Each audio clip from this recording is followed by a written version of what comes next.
Good evening. മാറ്റിനി വെബിനാറിലേക്ക് എല്ലാവർക്കും സ്വാഗതം.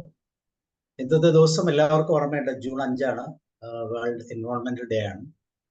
അപ്പൊ ഇത് മൈൻഡ്ഫുൾനെസ് ആ ഒരു രീതിയിലാണ് നമ്മൾ കേൾക്കാൻ പോകുന്നത്. നേച്ചറുമായിട്ട് കണക്ട് ചെയ്ത് എങ്ങനെയാണ് മൈൻഡ്ഫുൾനെസ്സിലേക്ക് നമ്മൾ എത്തേണ്ടത്, അല്ലെങ്കിൽ നേച്ചറിന്റെ ആ ശബ്ദം, സൈലൻസ്, അതെങ്ങനെ നമുക്ക് കൂടുതൽ ആസ്വാദ്യകരമാണ് എന്നൊക്കെ ഇന്ന് നമ്മളോട് ആന്റണി സാർ സംസാരിക്കും. എല്ലാവരും പ്രോഗ്രാമിലേക്ക് വെൽക്കം ചെയ്യുന്നു. അതോടൊപ്പം ആന്റണി സാർ. ഓക്കെ, എല്ലാവർക്കും ഒരു നല്ല സായാഹ്നം ഞാൻ ആശംസിക്കുന്നു.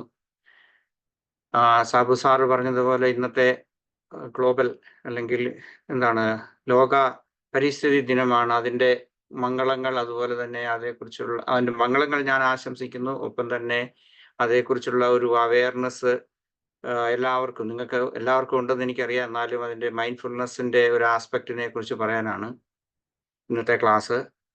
പക്ഷേ സാബു സാറ് പറഞ്ഞു ഇതിൻ്റെ സൈലൻസിനെ കുറിച്ച്, പ്രകൃതിയുടെ സൈലൻസ്, അത് ഇതിനകത്ത് കൂടുതലായിട്ട് എനിക്ക് ഉൾക്കൊള്ളിക്കാൻ സാധിക്കില്ല. കാരണം എന്താണെന്ന് ചോദിച്ചു കഴിഞ്ഞാൽ അത് എല്ലാവർക്കും വളരെ വാസ്റ്റായിട്ടുള്ള ഒരു വിഷയമാണെന്ന് ഒന്നാമത്. രണ്ടാമത്, എല്ലാവരും അവരവരുടേതായിട്ടുള്ള വ്യക്തിപരമായ ജീവിതത്തിൽ അത് അനുഭവിക്കേണ്ടതാണ്. ആ കാര്യത്തെക്കുറിച്ച് കൂടുതലായിട്ട് ഞാൻ പറയുന്നില്ല. പക്ഷെ എന്നാലും ഒരു മൈൻഡ്ഫുൾ അവയർനെസ് എങ്ങനെ നമുക്ക് നേച്ചറിനെ കുറിച്ച് പഠിക്കാൻ സാധിക്കും, അല്ലെങ്കിൽ നമുക്ക് വളർത്താൻ സാധിക്കും എന്നതിനെ കുറിച്ചാണ്. ഒരുപക്ഷെ ഞാനൊരു അഭിപ്രായം പറഞ്ഞാൽ നിങ്ങളത് അംഗീകരിക്കും, അല്ലെങ്കിൽ അത് ശരിയാണെന്ന് പറയുമെന്ന് ഞാൻ കരുതിക്കൊണ്ടൊരു അഭിപ്രായം പറയാം. ഈ ലോകത്ത് ജീവിക്കുന്ന എല്ലാ ജീവികളെ എടുത്തു കഴിഞ്ഞാൽ മനുഷ്യരായിരിക്കും ഏറ്റവും കൂടുതൽ സ്വാർത്ഥരായിട്ടുള്ളവർ, അല്ലെങ്കിൽ ഏറ്റവും കൂടുതൽ അവരെ കുറിച്ച് പറഞ്ഞു കഴിഞ്ഞാൽ ഗ്രീഡിനെസ്, അല്ലേ? അത് അത്യാർത്തി പൂണ്ട ഒരു ജീവി എന്ന് പറയുന്നത് മനുഷ്യനാണ്. ബാക്കി എല്ലാ ജീവജാലങ്ങളും ഏത് തരത്തിലെടുത്തു കഴിഞ്ഞാൽ അവരെല്ലാവരും നേച്ചറിന്റെ ആ ഒരു ഫ്ലോയിൽ, അതിൻ്റെ ആ ഒരു ഒഴുക്കിൽ അവരങ്ങ് പോവുകയാണ്. യാതൊരുവിധ പ്രശ്നങ്ങളും പ്രകൃതിക്കോ അല്ലെങ്കിൽ മറ്റെന്തിനും കൊടുക്കാതെ അവർ ആ ഫ്ലോയിൽ ഒഴുകുകയാണ്. പക്ഷെ മനുഷ്യൻ മാത്രം ആ ഫ്ലോയെ വേണ്ടത്ര വിധത്തിൽ റെസ്പെക്റ്റ് ചെയ്യുന്നില്ല, പ്രത്യേകിച്ച് കാലം കൂടും തോറും. അതായത് ഇപ്പോൾ ഒരുപക്ഷെ ഒരു 1000 വർഷം മുമ്പ്, അല്ലെങ്കിൽ 1500 വർഷം മുമ്പ്, അല്ലെങ്കിൽ 2 നൂറ്റാണ്ടുകൾക്ക് മുൻപുണ്ടായിരുന്ന പോലെയല്ല ഇപ്പം കൂടുതൽ അസ്വസ്ഥതകൾ, അല്ലെങ്കിൽ കൂടുതൽ പാരിസ്ഥിതികമായിട്ടുള്ള ഒത്തിരി പ്രത്യാഘാതങ്ങൾ ഉണ്ടാകുന്ന തരത്തിലുള്ള ജീവിത ശൈലികളും, അതുപോലെ തന്നെ ഓരോ വ്യക്തികളും, കമ്പനികൾ, കോർപ്പറേറ്റുകൾ അവരുടെ ലാഭം ഉണ്ടാക്കുന്നതിന് വേണ്ടിയിട്ടുള്ള ഏറ്റവും അത്യാർത്തി പൂണ്ട ഒരു കാലഘട്ടത്തിലാണ് നാം ജീവിക്കുന്നത്. അത് ഇനി കൂടി വരികയാണ്. അതേസമയം നമ്മളെ പോലെയുള്ള സാധാരണക്കാരായ ആളുകൾ അത് നോക്കിക്കഴിഞ്ഞാൽ കൂടുതലായിട്ട് നമുക്ക് കൺട്രോൾ ചെയ്യാൻ പറ്റില്ല. അത് ഗവൺമെന്റുകളാണ്, അല്ലെങ്കിൽ അതിനുള്ള അധികാരമുള്ള ഓരോ രാജ്യത്തിൻ്റെയും ഭരണകർത്താക്കളാണ് അത് നോക്കേണ്ടത്. പക്ഷെ അവരതിന് വേണ്ടത്ര ഇമ്പോർട്ടൻസ് കൊടുക്കുന്നില്ല. അത് വേണ്ട വിധത്തിൽ അതിനെ ബഹുമാനിക്കാൻ, അല്ലെങ്കിൽ ആശയങ്ങളോട് ഒത്തു പോകാൻ, അല്ലെങ്കിൽ അതിനനുസരിച്ചുള്ള നിയമങ്ങൾ പാസ്സാക്കുന്നതിന് വേണ്ടി സാധിക്കില്ല. ഇപ്പോൾ ഉദാഹരണമായിട്ട് 4-5 വർഷങ്ങൾക്ക് മുൻപ് ഡെൻമാർക്കിൽ നിന്നുള്ള ഗ്രേറ്റ എന്ന് പറയുന്ന ആ പെൺകുട്ടി, അന്ന് ആ കുട്ടി അത് തുടങ്ങുന്ന സമയത്ത് 13 വയസ്സേ ഉണ്ടായിരുന്നുള്ളൂ. പക്ഷെ അത് ഒരു വർഷമൊക്കെ കഴിഞ്ഞപ്പോഴേക്കും ആ പെൺകുട്ടിയെ തന്നെ എന്തുമാത്രം മോശമായ രീതിയിൽ ഏതെല്ലാം കോണുകളിൽ നിന്നാണ് ആ പെൺകുട്ടിയെ ആക്രമിച്ചത്. ആ പെൺകുട്ടിയുടെ സ്വഭാവത്തെ പറ്റി, അല്ലെങ്കിൽ അവരെ കുറിച്ച്, ഇതെല്ലാം കോർപ്പറേറ്റുകളുടെ സ്വഭാവ രീതികളാണ്, അല്ലെങ്കിൽ അവര് മനഃപൂർവ്വം ചെയ്യുന്നതാണ്. ഇവിടെ നാട്ടിലേക്കാളൊക്കെ കൂടുതലായിട്ട് പ്രകൃതി, അല്ലെങ്കിൽ പാരിസ്ഥിതികമായിട്ടുള്ള അതേക്കുറിച്ച് അവയർനെസ്, അല്ലെങ്കിൽ അവബോധമുള്ള മനുഷ്യരാണ് പാശ്ചാത്യ നാടുകളിലുള്ളത്. അവരുടെ ഉപയോഗങ്ങളും അതുപോലെയുള്ള ആ ജീവിതശൈലികളും വളരെ ക്രമീകരിക്കുന്നുണ്ട്. പക്ഷേ കോർപ്പറേറ്റുകൾ ഒരിക്കലും അത് അംഗീകരിക്കാൻ തയ്യാറല്ല. കാരണം കൂടുതൽ ഗ്രീഡിനെസ് അത് മനുഷ്യരിൽ വർദ്ധിപ്പിക്കാൻ വേണ്ടിയാണ് ശ്രമിക്കുന്നത്. ഇത്രയും ആമുഖമായിട്ട് പറഞ്ഞിട്ട് നമുക്ക് ഇന്നത്തെ ക്ലാസ്സിന്റെ വിശദാംശങ്ങളിലേക്ക് പോകാം. Fostering A deeper connection with nature എന്നുള്ളതാണ് ഇന്നത്തെ വിഷയം. ഈ ദിവസത്തിന്റെ, ജൂൺ 5 ഈ ദിവസത്തിന് ബന്ധപ്പെട്ട ഒരു വിഷയമാണ് ഞാൻ തിരഞ്ഞെടുത്തത്. എങ്ങനെയാണ് നമുക്ക് കൂടുതലായിട്ട് നേച്ചറിനെ കുറിച്ച്, ഈ വിഷയത്തെ കുറിച്ച് സംസാരിച്ചു കഴിഞ്ഞാൽ ഒത്തിരി കാര്യങ്ങൾ, ധാരാളം കാര്യങ്ങൾ എനിക്ക് പറയാനുണ്ട്, അല്ലെങ്കിൽ ആർക്കും പറയാനുണ്ടാകും. ഓരോ രീതിയിൽ പറഞ്ഞു കഴിഞ്ഞാൽ പ്രകൃതിയിലേക്ക് നമുക്ക് തിരിച്ചു പോകാനുള്ള ആ വിഷയത്തെക്കുറിച്ച്. പക്ഷേ ആ മൈൻഡ്ഫുൾനെസ്സിന്റെ ഒരു ആസ്പെക്ട് മാത്രമേ ഞാൻ പറയാൻ ആഗ്രഹിക്കുന്നുള്ളൂ. ഇന്നത്തെ വിഷയത്തിന്റെ ഹൈലൈറ്റ്സ് അല്ലെങ്കിൽ അതിന്റെ ഓബ്ജക്റ്റീവ്സ് ഞാൻ പറയാൻ ഉദ്ദേശിക്കുന്നത് അണ്ടർസ്റ്റാൻഡിങ് മൈൻഡ്ഫുൾനെസ് എന്താണെന്നും അതുമായിട്ട് കണക്ട് ചെയ്താണ് ഞാൻ പിന്നെ പ്രകൃതിയിലേക്കുള്ള ആ പാരിസ്ഥിതികമായിട്ടുള്ള ആ കാര്യത്തെക്കുറിച്ച് പറയുന്നത്. Understanding nature, Inter connectedness of life, nature based mindfulness and environmental mindfulness, ഇത്രയും കാര്യങ്ങളാണ് ഞാൻ ഇന്ന് പറയുന്നത്. ഓക്കെ, അണ്ടർസ്റ്റാൻഡിങ് മൈൻഡ്ഫുൾനെസ്സിന് എന്താണെന്നുള്ളത് നിങ്ങൾക്ക് എല്ലാവർക്കും അറിയാം, എങ്കിലും ഞാൻ ഒന്നുകൂടി പറയുകയാണ്. Being fully present in the moment എന്ന് നമുക്ക് പറയാം. അതാണ് മൈൻഡ്ഫുൾനെസ് പ്രാക്ടീസ് ചെയ്യുന്ന ആളുകൾക്ക് അത് അറിയാം. Moment, aware of our thoughts, feelings and surroundings, നമുക്ക് ചുറ്റുപാടുമുള്ളതിനെ കുറിച്ച് നമ്മൾ അവെയർ ആകുന്നു. അതേസമയം അപ്പോൾ തന്നെ അതേസമയം തന്നെ നമ്മൾ നോൺ ജഡ്ജ്മെന്റൽ ആകുകയാണ് ചെയ്യുന്നത്. Okay, practising mindfulness can reduce, അത് ഇപ്പോഴുള്ള ഇത് മനുഷ്യർ പഠിച്ചു വരുന്ന അല്ലെങ്കിൽ കൂടുതൽ ആളുകൾ അറിഞ്ഞു വരികയാണ്. മൈൻഡ്ഫുൾനെസ് പ്രാക്ടീസ് ചെയ്യുന്നത് നമ്മളുടെ ആ സ്ട്രെസ് റിഡക്ഷന് വേണ്ടിയിട്ടും അതുപോലെ mental health and cultivate greater awareness, അതായത് ജീവിതത്തിൽ നമ്മൾ എന്താണ് ലക്ഷ്യം വയ്ക്കുന്നത് അത് ഒരുപക്ഷെ എന്നല്ല, തീർച്ചയായിട്ടും നമുക്ക് സാധിക്കണമെങ്കിൽ നമ്മൾ കൂടുതൽ അവെയർ ആകണം. ഈ അവെയർനെസ് ഇല്ലാതെ നമ്മളുടെ ആ ചിന്തയുടെ ലോകത്ത് പോകാതിരിക്കുന്നതിന് വേണ്ടിയിട്ടുള്ള ഒരു പരിശ്രമമാണ് ഇത്. ഇന്നും ഇന്നലെയും തുടങ്ങിയതല്ല. ആയിരക്കണക്കിന് വർഷങ്ങൾക്ക് മുൻപുണ്ടായിരുന്ന ഹിന്ദുയിസത്തിലും ബുദ്ധിസത്തിലും ഉണ്ടായിരുന്ന അവെയർനെസ്സിനെ കുറെ കൂടി സെക്കുലർ മൈൻഡ്ഫുൾനെസ് എന്ന രീതിയിൽ അല്ലെങ്കിൽ അതിന്റെ സ്പിരിച്വൽ ആസ്പെക്റ്റിലേക്ക് പോയി കഴിഞ്ഞ് കഴിഞ്ഞാൽ അതിനെ സെൻ എന്നാണ് വിളിക്കപ്പെടുന്നത്. പക്ഷെ ഇത് സെക്കുലർ മൈൻഡ്ഫുൾനെസ് എന്ന് പറയുന്നത് അതാണ് അവധാനപൂർവ്വ ധ്യാനം എന്ന് പറയുന്നത്. ഓക്കെ, നമ്മൾ അടുത്തതായിട്ട് നമ്മൾ കാണുന്നത്, അതായത് അണ്ടർസ്റ്റാൻഡിങ് മൈൻഡ്ഫുൾനെസ്, ഒരു ഇതുകൂടി പറഞ്ഞാല് നേച്ചർ റെഫേഴ്സ്, അതായത് എന്താണ് അതിന്റെ നേച്ചർ എന്ന് പറയുന്നത്. മൈൻഡ്ഫുൾനെസ് നമ്മൾ എന്താണെന്ന് കണ്ടു. നേച്ചർ എന്ന് പറയുന്നത്, പ്രകൃതി എന്ന് പറയുന്നത് എന്താണ്, ഫിസിക്കൽ വേൾഡിലേക്കുള്ളതാണ്. അതായത് നമ്മൾ ജീവിക്കുന്ന ഈ കാലത്തിന്റെ അല്ലെങ്കിൽ ഈ ലോകത്തിന്റെ അതിന്റെ എല്ലാ ഫിസിക്കൽ ആയിട്ടുള്ളതാണ്, ഇൻക്ലൂഡിങ് പ്ലാന്റ്സ്, ആനിമൽസ്, ലാൻഡ്സ്കേപ്സ് എല്ലാം ഉള്ളതാണ്.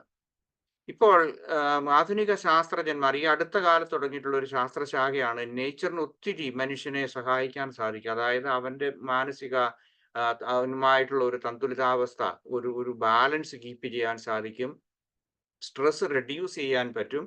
അതുപോലെ നേച്ചറിലേക്ക് പോകുക, അതുപോലെ തന്നെ നേച്ചറിനെ കൂടുതൽ ഒബ്സർവ് ചെയ്യുക, ഇങ്ങനെയുള്ള കാര്യങ്ങൾ ചെയ്യുന്നത് വളരെയേറെ മനുഷ്യന്റെ ആന്തരികമായിട്ടുള്ള അല്ലെങ്കിൽ മെന്റൽ ആയിട്ടുള്ള മാനസികമായ ആരോഗ്യത്തിന് വളരെ ഉപകാരപ്രദമാണെന്ന് പുതിയ പഠനങ്ങളും അതിനെ സംബന്ധിച്ചിട്ടുള്ള പുതിയ ശാസ്ത്രശാഖകൾ തന്നെയുണ്ട്.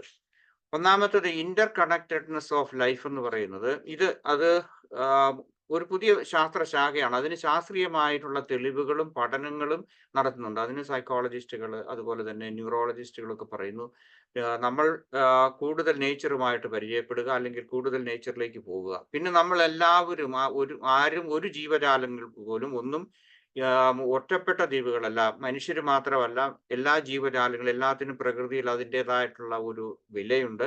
അതുകൊണ്ട് നമ്മൾ ഇന്റർ കണക്റ്റഡ് ആണ്, അല്ലെങ്കിൽ ഇന്റർ ബീയിങ് എന്ന് നമുക്ക് വേണേൽ പറയാം. ഇന്റർ ബീയിങ് എന്നുള്ളത് ഒരു പുതിയ വാക്കാണ്, അല്ലെങ്കിൽ ഇന്നർ കണക്റ്റഡ്നെസ് എന്ന് പറയും.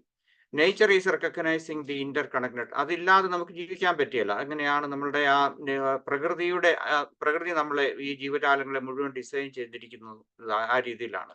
Every organism from the smallest microbe to the largest mammal, ഏത് ജീവജാലങ്ങളും ആ ഒരു എക്കോസിസ്റ്റത്തിന് വേണ്ടിയിട്ടാണ്, ആ എക്കോസിസ്റ്റത്തിലാണ് പോകുന്നത്, അങ്ങനെയാണ് ജീവിച്ചു പോകുന്നത്. പക്ഷെ നമ്മളത് അതിൻ്റെ ആ ക്രമങ്ങൾ തെറ്റിക്കുന്നതിൽ മനുഷ്യർ ക്രമം തെറ്റിക്കുന്നുണ്ട്. അതുകൊണ്ടുള്ള പ്രത്യാഘാതങ്ങൾ നമ്മൾ തന്നെ അനുഭവിക്കുന്നുണ്ട്. ഈ ഇന്റർ കണക്റ്റഡ്നെസ്സിനെ കുറിച്ചുള്ള പ്രധാനപ്പെട്ട ചിന്ത എന്ന് പറയുന്നത് അത് 3 തലത്തിലാണ്. ഒന്ന് ഫുഡ് വെബ്സ് എന്ന് പറയും. അതായത് നമുക്കറിയാം ഓരോ ജീവങ്ങളും അല്ലെങ്കിൽ ഓരോ ഇതിൽ അത് ഭക്ഷിക്കുന്നു, അത് വേറൊന്നിനെ ഭക്ഷിക്കുന്നു, അല്ലെങ്കിൽ ആ രീതിയിലേക്ക് പറയുമ്പോൾ ആ ഇന്റർ ഡിപ്പെൻഡന്റ് ഓൺ പ്രൊഡ്യൂസേഴ്സ് ആണ് നമ്മൾ ഏതെങ്കിലും, അല്ലെങ്കിൽ ഇപ്പൊ എന്താണ് പ്രകൃതി തന്നെ ഞാൻ പറഞ്ഞ ചെടികള് അല്ലെങ്കിൽ പൂക്കള് പഴങ്ങള് ഇതെല്ലാം ഉണ്ടാക്കുന്നു, അത് പ്രൊഡ്യൂസേഴ്സ് ആണ്. ദെൻ കൺസ്യൂമേഴ്സ്, അത് വേറൊരു റോളാണ്. ദെൻ ഡീകമ്പോസേഴ്സ് എന്ന് പറയുന്ന ആ 3 രീതിയിലാണ് പ്രകൃതിയുടെ ആ തന്തുലിതം അല്ലെങ്കിൽ പ്രകൃതിയുടെ ആ റിഥം പോയിക്കൊണ്ടിരിക്കുന്നത്. ഓക്കെ, അടുത്തത് സിംബിയോട്ടിക് റിലേഷൻഷിപ്പ് എന്ന് പറയും. ബിയോട്ടിക് റിലേഷൻഷിപ്പ് എന്ന് പറഞ്ഞു കഴിഞ്ഞാൽ, അതായത് നമ്മൾ ഈ പരസ്പരം ബന്ധപ്പെട്ടിട്ടുള്ള കണക്റ്റഡ്നെസ്സിന്റെ ഒരു ഇതാണ്. നമ്മൾ പരസ്പരം ബന്ധപ്പെട്ടിട്ടുണ്ട്. അതിനകത്ത് 3 കാര്യങ്ങളുണ്ട്. ഒന്ന് മ്യൂച്വലിസം എന്ന് പറയും. മ്യൂച്വലിസം എന്ന് പറഞ്ഞു കഴിഞ്ഞാൽ പരസ്പരം ബന്ധപ്പെട്ടിരിക്കുന്നതാണ്. ഉദാഹരണമായിട്ട് പറഞ്ഞാൽ, നമ്മൾ തേനീച്ചകൾ നെക്ടാർ കളക്ട് ചെയ്യാൻ വേണ്ടി പൂക്കളിൽ പോകുന്നു, അവിടെ പരാഗണം നടത്തുന്നു. അത് അങ്ങനെ അതിൻ്റെ ഇതാണ്.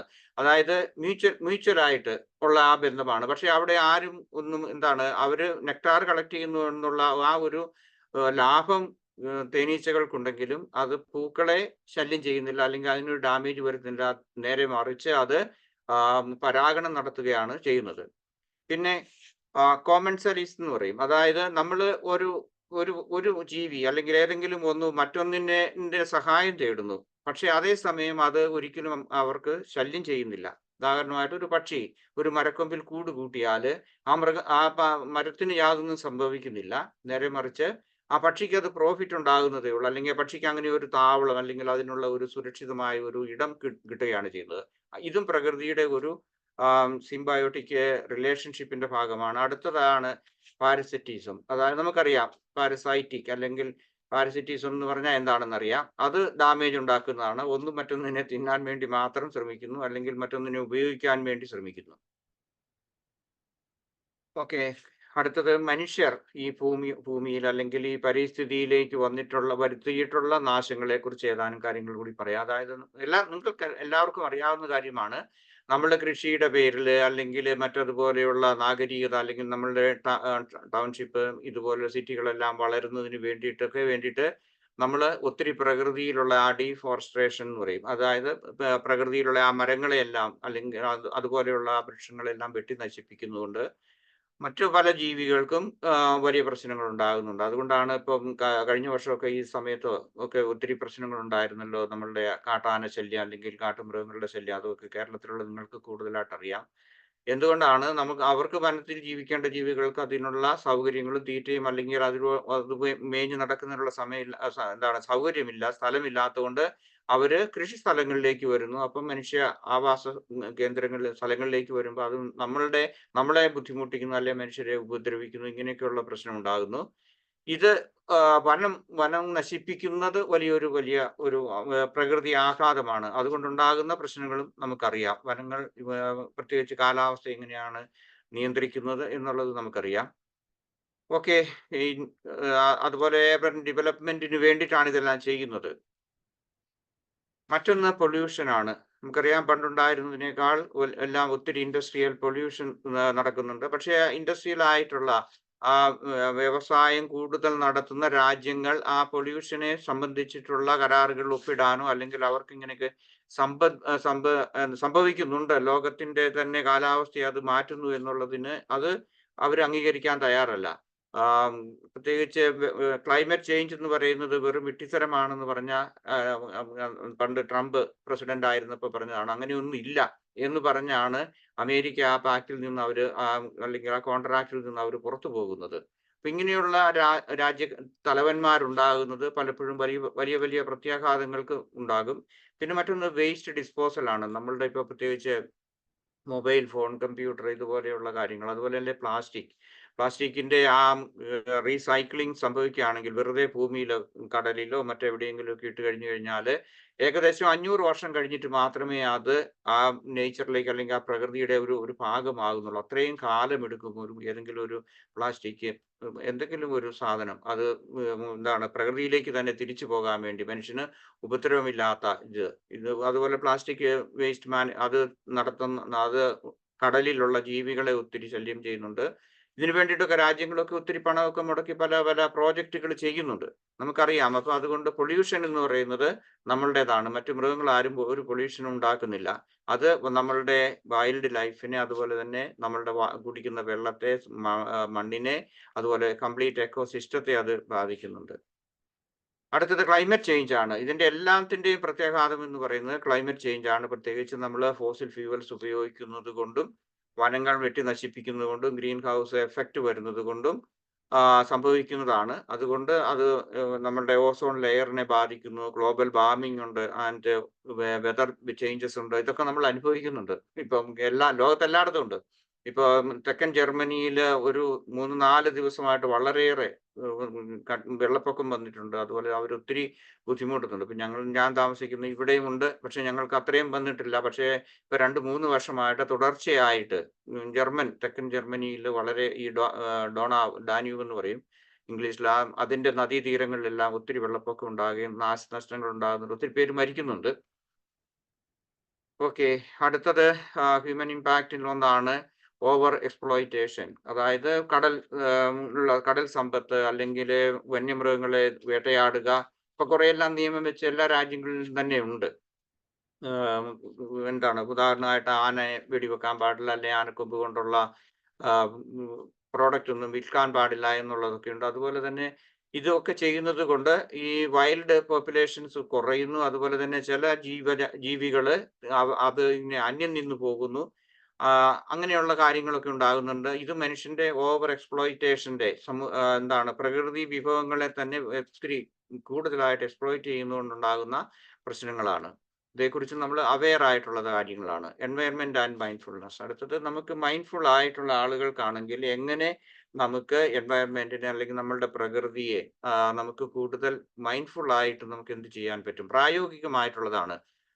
മെഡിറ്റേഷൻ നടത്തുന്നവർ അല്ലെങ്കിൽ മൈൻഡ്ഫുൾനെസ് പ്രാക്ടീസ് ചെയ്യുന്ന ആളുകൾ, എൻ്റെ അനുഭവത്തിൽ നിന്ന് എനിക്ക് തോന്നുന്നു മൈൻഡ്ഫുൾനെസ് പ്രാക്ടീസ് ചെയ്യുന്ന ആളുകൾ കുറെ കൂടി പ്രകൃതിയുമായിട്ട് ഒത്തുചേർന്ന് പോകാൻ താല്പര്യമുള്ളവരാണ്. അതിന്റെ പല പല ലക്ഷണങ്ങളുണ്ട്. ഉദാഹരണമായിട്ട് പറഞ്ഞാൽ, അവർ മേടിക്കുന്ന സാധനങ്ങൾ, അവരുടെ ആ കൺസെപ്ഷൻ, അവർ അതൊക്കെ കുറയ്ക്കാൻ വേണ്ടിയിട്ട് അവർ നോക്കുന്നുണ്ട്. അതുപോലെ തന്നെ റീസൈക്ലിംഗ് ആയിട്ടുള്ള മെറ്റീരിയൽ, ഉദാഹരണമായിട്ട് കോട്ടൺ കൊണ്ടുള്ള ബാഗുകൾ, പ്ലാസ്റ്റിക് സാധനങ്ങളുടെ ഉപയോഗക്കുറവ്, ഇങ്ങനെയൊക്കെ ഉണ്ട്. ഇവിടെ ചില ആളുകൾ, ഞാൻ അറിയുന്ന ഈ പാശ്ചാത്യ ലോകത്തുള്ള പല ആളുകളും അവർ പ്ലാസ്റ്റിക് കൊണ്ടുള്ള ഒരു സാധനം മേടിക്കില്ല. ഉദാഹരണമായിട്ട് ഒരു പ്ലാസ്റ്റിക് കുപ്പിയിലുള്ള വെള്ളം മേടിക്കില്ല. അതുപോലെ മെറ്റൽ കൊണ്ടുണ്ടാക്കിയിട്ടുള്ള ഇതിനകത്തുള്ള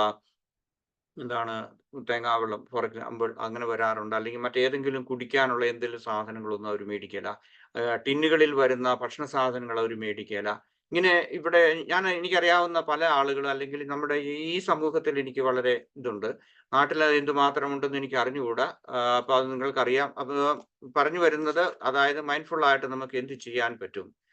ഓക്കെ, ഒന്നാമത്തത് B mindful of your consumption habits. നമുക്ക് ആവശ്യമുള്ളത് നമ്മൾ മേടിക്കുക. അതുപോലെ തന്നെ ആവശ്യമില്ലാത്ത സാധനങ്ങൾ വാങ്ങിക്കരുത്.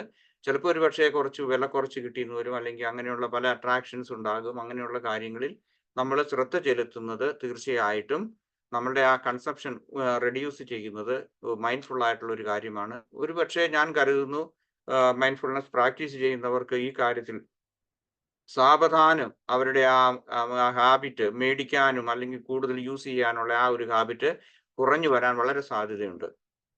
മറ്റൊന്ന്, നമ്മൾ മേടിച്ച ഒരു സാധനം റീയൂസ് ചെയ്യാൻ വേണ്ടിയിട്ട് ഉപയോഗിക്കുക.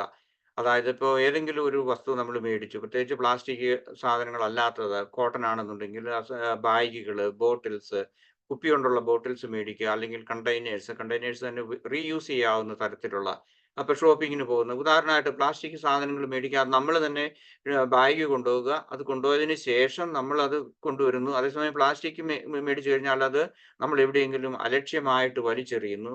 ഈ വലിച്ചെറിയുന്ന ഈ സാധനങ്ങൾ മഴക്കാലത്ത് അതെല്ലാം കടലിലേക്ക് പോകും. 2018 വെള്ളപ്പൊക്കത്തിന് നിങ്ങളെല്ലാവരും അനുഭവിച്ചതാണ്. ഞാൻ പറഞ്ഞ അവിടെ നമ്മുടെ നാട്ടിലുള്ള എല്ലാ സാധനങ്ങളും കടലിലേക്ക് പോയിട്ടുണ്ട്. അത് പലതും മൃഗങ്ങൾ അല്ലെങ്കിൽ മത്സ്യങ്ങൾ കഴിക്കും. അത് അവർക്ക് പ്രശ്നമുണ്ടാകുന്നു. അങ്ങനെയുള്ള ഒത്തിരി പ്രയാസങ്ങൾ ഉണ്ടാകുന്നുണ്ട്.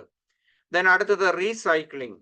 ഓക്കെ, റീസൈക്കിൾ ചെയ്യാവുന്ന സാധനങ്ങൾ മേടിക്കുക. അതായത് insure materials properly processed, recycling ആയിട്ടുള്ള, അല്ലെങ്കിൽ ഇപ്പൊ തന്നെ ഇവിടെ റീസൈക്ലിംഗ് പ്ലാസ്റ്റിക് ബാഗുകൾ ഇവിടെയൊക്കെ കിട്ടാനുണ്ട്. നാട്ടിലുണ്ടെന്ന് ഞാൻ കരുതുന്നു കേട്ടോ. എനിക്ക് ഇവിടുത്തെ കാര്യങ്ങളാണ് ഇതേക്കുറിച്ച് സംസാരിക്കുമ്പോൾ പെട്ടെന്ന് മനസ്സിൽ വരുന്നത്, അതുകൊണ്ടാണ് ഞാൻ പറയുന്നത്. അടുത്തതായിട്ട് നമുക്ക് മൈൻഡ്ഫുൾ ആയിട്ട് ചെയ്യാവുന്ന വേറൊരു കാര്യമുണ്ട്. അതായത് എക്കോ ഫ്രണ്ട്ലി പ്രോഡക്ട്സ് മേടിക്കാൻ വേണ്ടി നമ്മൾ നോക്കുക. അതായത് choose products made from sustainable materials and those that are environmentally friendly. അതൊരു നമ്മളുടെ ഒരു ആ കാര്യത്തെക്കുറിച്ച് നമുക്ക് കൂടുതൽ അവയർനെസ് ഉണ്ടാകണം. ഞാനിത് പറയുമ്പോൾ ഇവിടെയുള്ള ആളുകളുടെ ആ മെന്റാലിറ്റി വളരെ കൂടുതലാണ് ഇങ്ങനെയുള്ള നല്ല കാര്യങ്ങൾ. അതായത് അവർ എക്കോ ഫ്രണ്ട്ലി ആയിട്ടുള്ള പ്രോഡക്ട്സ് കൂടുതൽ മേടിക്കുക. എല്ലാവരും മേടിക്കണമെന്നല്ല ഉണ്ടെന്നല്ല ഞാൻ പറയുന്നത്. പക്ഷേ പാക്ക് ചെയ്യുന്നതിനകത്ത് ഇങ്ങനെയുള്ള കാര്യങ്ങൾ ഏതെങ്കിലും തരത്തിൽ നമുക്ക് കിട്ടുമെങ്കിൽ അതിനല്പം വില കൂടുതലുണ്ടാകും. അങ്ങനെയുള്ള കാര്യങ്ങൾ നമ്മൾ മേടിക്കാൻ വേണ്ടിയിട്ട് നമ്മൾ മൈൻഡ്ഫുൾ ആയിട്ട് നമ്മൾ ശ്രമിക്കുക.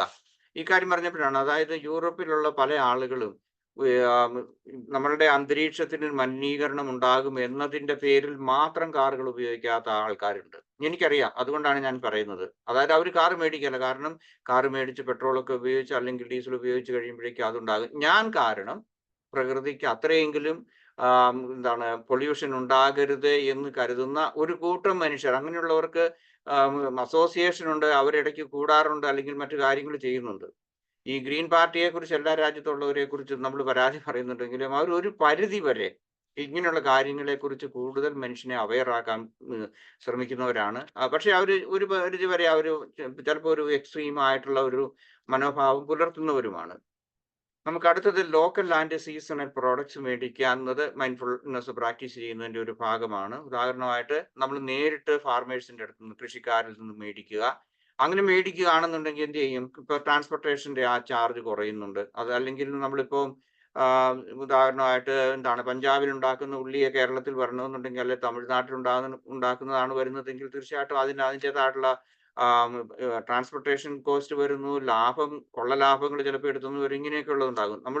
ഞാൻ പലപ്പോഴും എനിക്ക് തോന്നിയിട്ടുള്ള ഒരു കാര്യം, നമ്മുടെ നാട്ടിലുള്ള ആളുകൾ ഒരു കൃഷിയും ചെയ്യാൻ താല്പര്യമില്ലാത്ത ആളുകളെ ഞാൻ ഒത്തിരി കണ്ടിട്ടുണ്ട്. ഞാൻ അവധിക്കാലത്തൊക്കെ വരുമ്പോഴേക്കും ഞാൻ അപ്പോൾ അവരോട് ചോദിക്കും, നിങ്ങളുടെ ഈ മുറ്റത്ത് അല്ലെങ്കിൽ പലരും റബ്ബർ തോട്ടങ്ങളുള്ളവരാണ്, എന്നാൽ അതിൻ്റെ കുറച്ച് അല്പസ്ഥലമെങ്കിലും അവിടെ ഇട്ടിട്ട്, അല്ലെങ്കിൽ കുറച്ച് എന്താണ് ഈ റബ്ബറിൻ്റെയൊക്കെ മരത്തിൻ്റെയൊക്കെ നിഴലുകൾ വീഴാത്ത സ്ഥലങ്ങൾ എന്തെങ്കിലും അതൊന്നും ഉണ്ടാക്കിയാലെന്ന് പറയും. എപ്പോഴും നമ്മൾ മറ്റുള്ളവരിൽ നിന്ന് മേടിച്ച് ഉപയോഗിക്കുന്ന ഒരു ഉപഭോക്തൃ സംസ്കാരമായിട്ട് നമ്മുടെ ആളുകൾ പോയി.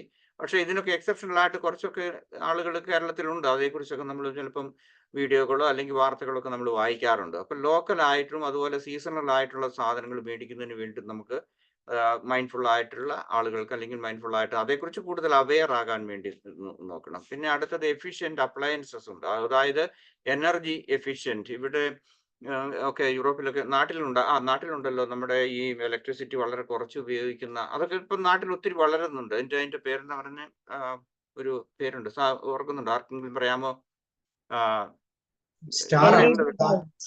എന്തോ LED bulbs. LED bulb. Yes. അത് ഒരു ഉദാഹരണമാണ്. ഇപ്പൊ നമ്മൾ കുക്ക് ചെയ്യുന്നതിനകത്താണെന്നുണ്ടെങ്കിൽ ഇതുണ്ട്, അതായത് കുറച്ച് കറണ്ട് ഉപയോഗിക്കുള്ളൂ. ഇപ്പൊ ഇവിടെ ആണെങ്കിൽ വാഷിംഗ് മെഷീൻ അല്ലെങ്കിൽ ഈ ഓക്കെ, അങ്ങനെയുള്ളതൊക്കെ ഉണ്ട്. ഞാനൊരു ഉദ്ദേശ വാക്ക് ഞാൻ ഓർക്കുന്നില്ല ഇപ്പം. എനിവേ, അത് കുറച്ച് കൺസപ്ഷൻ, ഇത് കറണ്ട് കൺസ്യൂം ചെയ്യുള്ളൂ. അതൊക്കെ തീർച്ചയായിട്ടും നാട്ടിലുണ്ടാകും.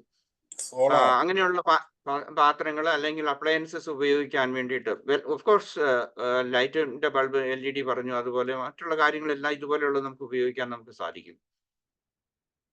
മറ്റൊന്ന് നമുക്ക് ചെയ്യാൻ പറ്റുന്നത് സ്മാർട്ട് ഹീറ്റിംഗ് ആൻഡ് അത് യൂറോപ്പ് അല്ലെങ്കിൽ പാശ്ചാത്യ രാജ്യങ്ങളിൽ ഉള്ളതാണ്, അല്ലെങ്കിൽ കാശ്മീരിലോ മറ്റെവിടെയെങ്കിലും എക്സ്ട്രീം തണുപ്പുള്ളതാണ്. അതേക്കുറിച്ച് ഞാൻ പറയുന്നില്ല, ഞാനതിപ്പം അങ്ങനെ പറഞ്ഞതേ ഉള്ളൂ.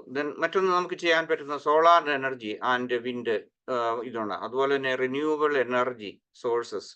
ഇവിടെ ഈ ഗ്രീൻ പാർട്ടിയുടെ ബലം കൊണ്ട് തന്നെ ഒരു കൂട്ടം ആളുകൾ ഇവിടെ ഈ അറ്റോമിക് എനർജിയിൽ നിന്നുണ്ടാകുന്ന ഇലക്ട്രിസിറ്റി മേടിക്കാത്തവരുണ്ട്.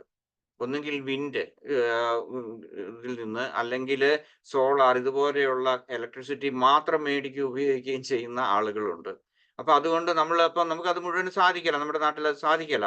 കാരണം എനിക്കറിയാം, എങ്കിലും നമ്മൾ കൂടുതലായിട്ടുള്ള സോളാറോ അല്ലെങ്കിൽ ഇതുപോലെയുള്ള ഇത് ഉപയോഗിക്കാൻ, നമ്മുടെ നാട്ടുകാർക്കാണ് ഏറ്റവും കൂടുതൽ, ഇന്ത്യയിലാണ് ഏറ്റവും കൂടുതൽ സോളാർ എനർജി ഉപയോഗിക്കാൻ പറ്റിയ ഒരു രാജ്യം എന്ന് പറയുന്നത്, അല്ലെങ്കിൽ ഏഷ്യൻ രാജ്യങ്ങൾ. ഇവിടെ ഞങ്ങൾക്ക് ഏകദേശം ഒരു 4-5 മാസം തന്നെ എല്ലാ ദിവസവും തന്നെ സൂര്യനെ കാണാൻ പറ്റിയില്ല.